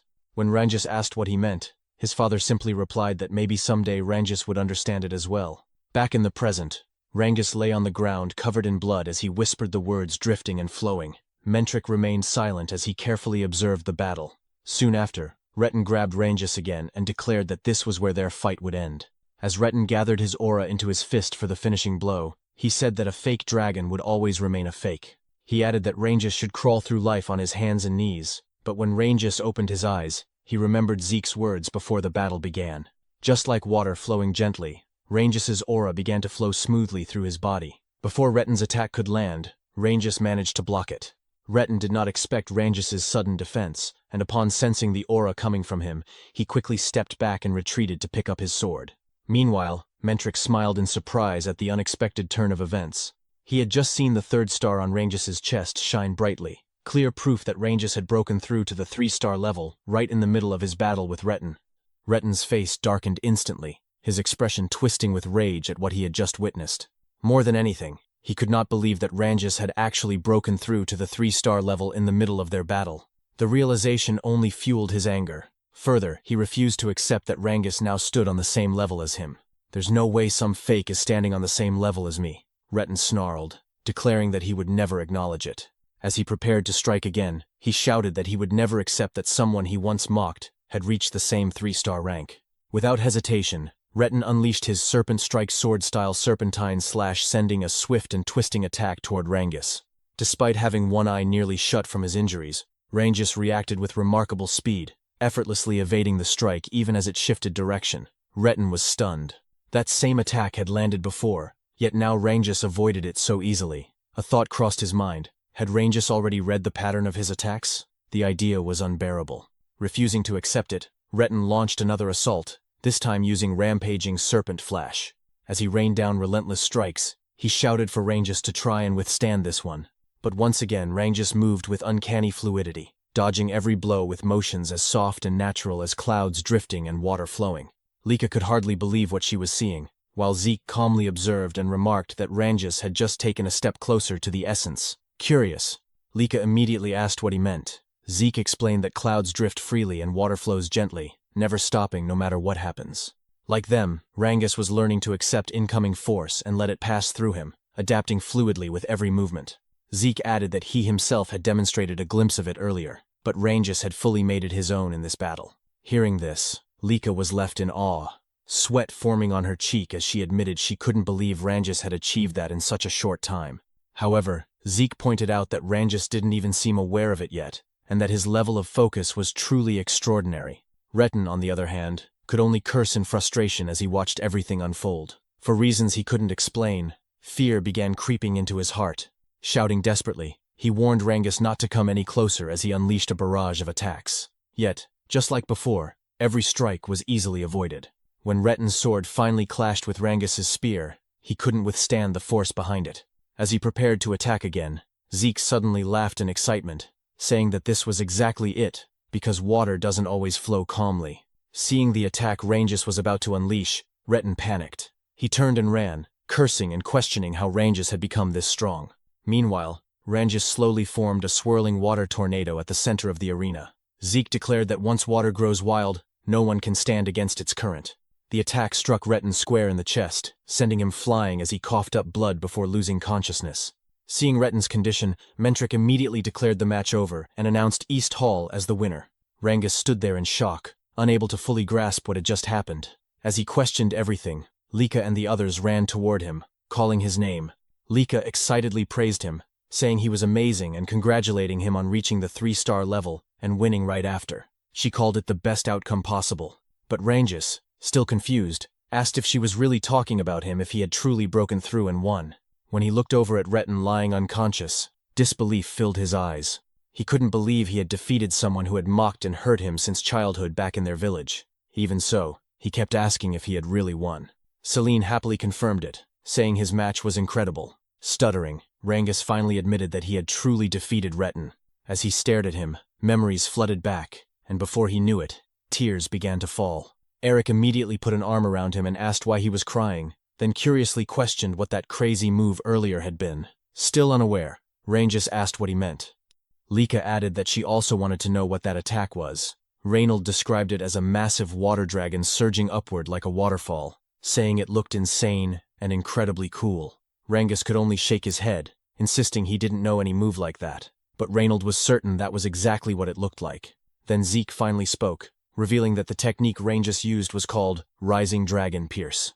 Smiling, he explained that it originally came from the second volume of the Cloudwater Spear style, even though Rangus had only studied the first volume. Rangus was surprised, while Lika immediately questioned how Zeke knew about the second volume. Zeke, however, couldn't tell them that he was the one who had created the technique. Lika then realized just how incredible Rangus was. He had reached the second volume purely through self-study. Zeke went on to explain inwardly that the Cloudwater Spear style was a martial art he had created in his previous life, though he didn't remember ever writing it into a book. Most likely, later generations had documented and divided it into multiple volumes, hiding its true essence in the upper levels so immature fighters wouldn't access it. Yet despite that, Rangus had carved a path to that hidden essence through his own strength alone. To Zeke, it was a wonderful sight, such young talent blooming before his eyes. Just then, Mentric called out to East Hall, asking how long they planned to stand around chatting. Celine quickly apologized, while Eric suddenly suggested they ride this momentum and finish off their opponents. Celine nodded, agreeing to do her best. Starting from Rangus's match, East Hall's morale soared to its peak. However, West Hall also rallied after their loss, and the battles grew even fiercer. In the fourth match, Celine fought well but narrowly lost, leaving Vanille sighing in disappointment. But in the fifth match, Reynold pushed himself to the limit and managed to secure a hard-fought victory, bringing the outcome to the final rounds. As Rangus supported him, Reynold admitted he barely pulled it off, earning praise from Rangus, while Eric lifted his shield and sword with renewed determination. Celine apologized to everyone, saying that if she had won, the match would already be over. Lika reassured her, saying she had fought well and reminding her that the rule was to reach 4 wins. They were now at 3 wins and 2 losses. Victory was right in front of them. Lika confidently declared that all that remained was for her to win and end everything, telling them to leave it to her. At that moment, Zeke called out to her. When Lika asked what he wanted, she suddenly blushed as he stepped close to her, asking if she felt all right or if anything seemed off. Letting out a small sigh, Lika said she was fine and fully prepared as always, gently pushing him away and pointing out that he was standing too close. She assured him not to worry, promising she wouldn't lose. Rangus then cheered her on, asking her to do her best. Zeke, however, remained silent. As Lika walked toward the center of the arena, he couldn't help but wonder to himself what this strange feeling was, something unfamiliar stirring within him. Because his teammate had lost to Reynold, Alan was furious. Without hesitation, he kicked the defeated fighter and coldly called him a useless pawn. As the man slammed against the wall, Alan added that he was worthless. Still, Alan declared that as long as he won his upcoming fight against Lika, everything would return to how it should be. Suddenly, Lika cut in. With a confident smile, she told Alan that what he wanted would never happen because she would be the one to win their battle. Pulling her sword from where it was embedded in the ground, she prepared herself, and at that moment, Mentric officially announced the start of the match between West Hall and East Hall Alan versus Lika. In an instant, Lika vanished from where she stood and launched her attack. As she charged toward Alan, he immediately noticed her incredible speed. While defending against her strike, a bead of sweat ran down his cheek as he realized that this was the lightning aura user, Lika, the one said to surpass even Sandy in power. After deflecting her attack, Alan quickly moved behind her. As Lika landed, Alan leapt back, creating distance. But Lika did not stop. She continued her assault, once again using her lightning aura to strike. Alan began to think that in terms of raw strength, he might actually lose this fight. Fortunately for him, Lord Vanille had already taken action before the match even began. Whatever ability Vanille had used on Lika now took effect. Lika was visibly shocked, questioning what had just happened, while the audience quickly noticed that her lightning aura had completely vanished. Seeing this, Vanille gave Alan a signal to attack. Without hesitation, Alan charged forward, declaring that Lika couldn't beat him. Absolutely not. Even without her aura, Lika used her physical strength to block Alan's attack with her sword. However, Alan suddenly kicked her in the stomach, forcing her back. Her allies grew increasingly worried as they watched. Eric clenched his teeth in frustration, while Zeke remained silent. Holding her stomach, Lika kept asking herself why she couldn't use her lightning aura. Alan repeated that she would never defeat him, then unleashed a barrage of attacks across her body. Unable to use her aura, Lika had no choice but to endure each blow. It was explained that a warrior's body is deeply connected to the source power within them, and every movement is enhanced by that power. If a warrior loses their source power mid-battle, every attack from their opponent can become a fatal blow. Alan struck at Lika's head once more. Despite one of her eyes closing from the damage, Lika remained determined to win. She told herself that she only needed to defend against Alan's attacks until her source power and lightning aura returned. Sandy and Aegis grew more alarmed. Sandy said something was wrong. Lika was acting strange. Aegis agreed and wondered if her source power had stopped functioning, questioning how that could have happened. Meanwhile, after enduring Alan's relentless assault, Lika suddenly dropped to her knees in the middle of the arena. She coughed and struggled to breathe. Even Alan was surprised that she could withstand so much without her source power, as expected of someone on par with Lord Vanille as a candidate for the next head. When Alan glanced toward Vanille, he saw him smiling grimly as he gave a clear order to kill Lika. Alan's expression darkened. He admitted that Lika had held out for quite some time, but this was as far as she would go. Rangus could no longer contain his worry and shouted, pleading for the match to be stopped, as he tried to rush toward Lika. However, Reynold blocked him, stating that he could not interfere. Zeke, who had remained silent until now, suddenly darkened in expression. His eyes glowed with anger, and his fists ignited with aura as he saw Alan preparing his next attack. Lika, sitting helplessly in the center of the arena, was filled with fear. She could barely move her body as Alan closed in. Just then, a golden bolt of lightning flashed across the arena. In an instant, Sandy appeared in front of Lika, sword in hand, shouting at Alan and demanding to know what he was about to do. Alan was momentarily stunned and halted his attack. Zeke let out a quiet sigh of relief, realizing he no longer needed to intervene. He knew that if he stepped in, East Hall would be disqualified, handing victory to West Hall. Alan questioned Sandy, asking why she was interfering.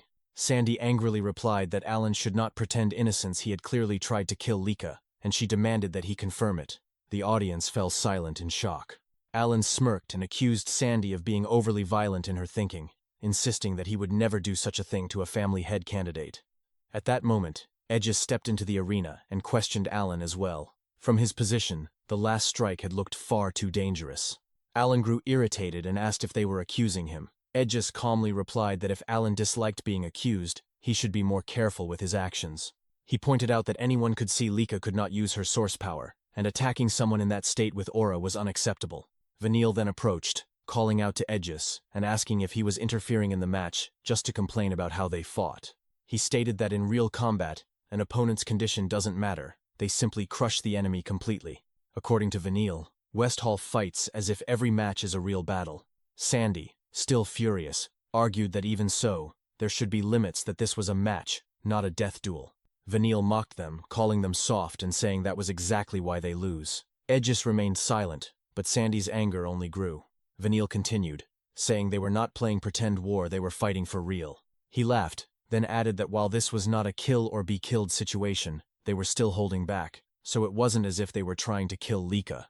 However, with a grim expression, he admitted that something might have been a bit broken. Hearing this, Sandy reached her limit and released her lightning aura in anger. Before the situation could escalate, Mentric released his own aura, silencing everyone with overwhelming pressure. In a cold voice, he demanded to know when he had ever given permission for such pointless chatter. Despite this, Sandy insisted that Alan's earlier attack had clear killing intent. Mentric dismissed her, stating that someone who did not belong in the arena had no right to speak. He added that fools had no business disrupting the match, and whether the fight continued or ended was his decision alone. Edges immediately apologized. Mentric then declared the match over West Hall had won. He ordered everyone not involved in the next match to leave at once.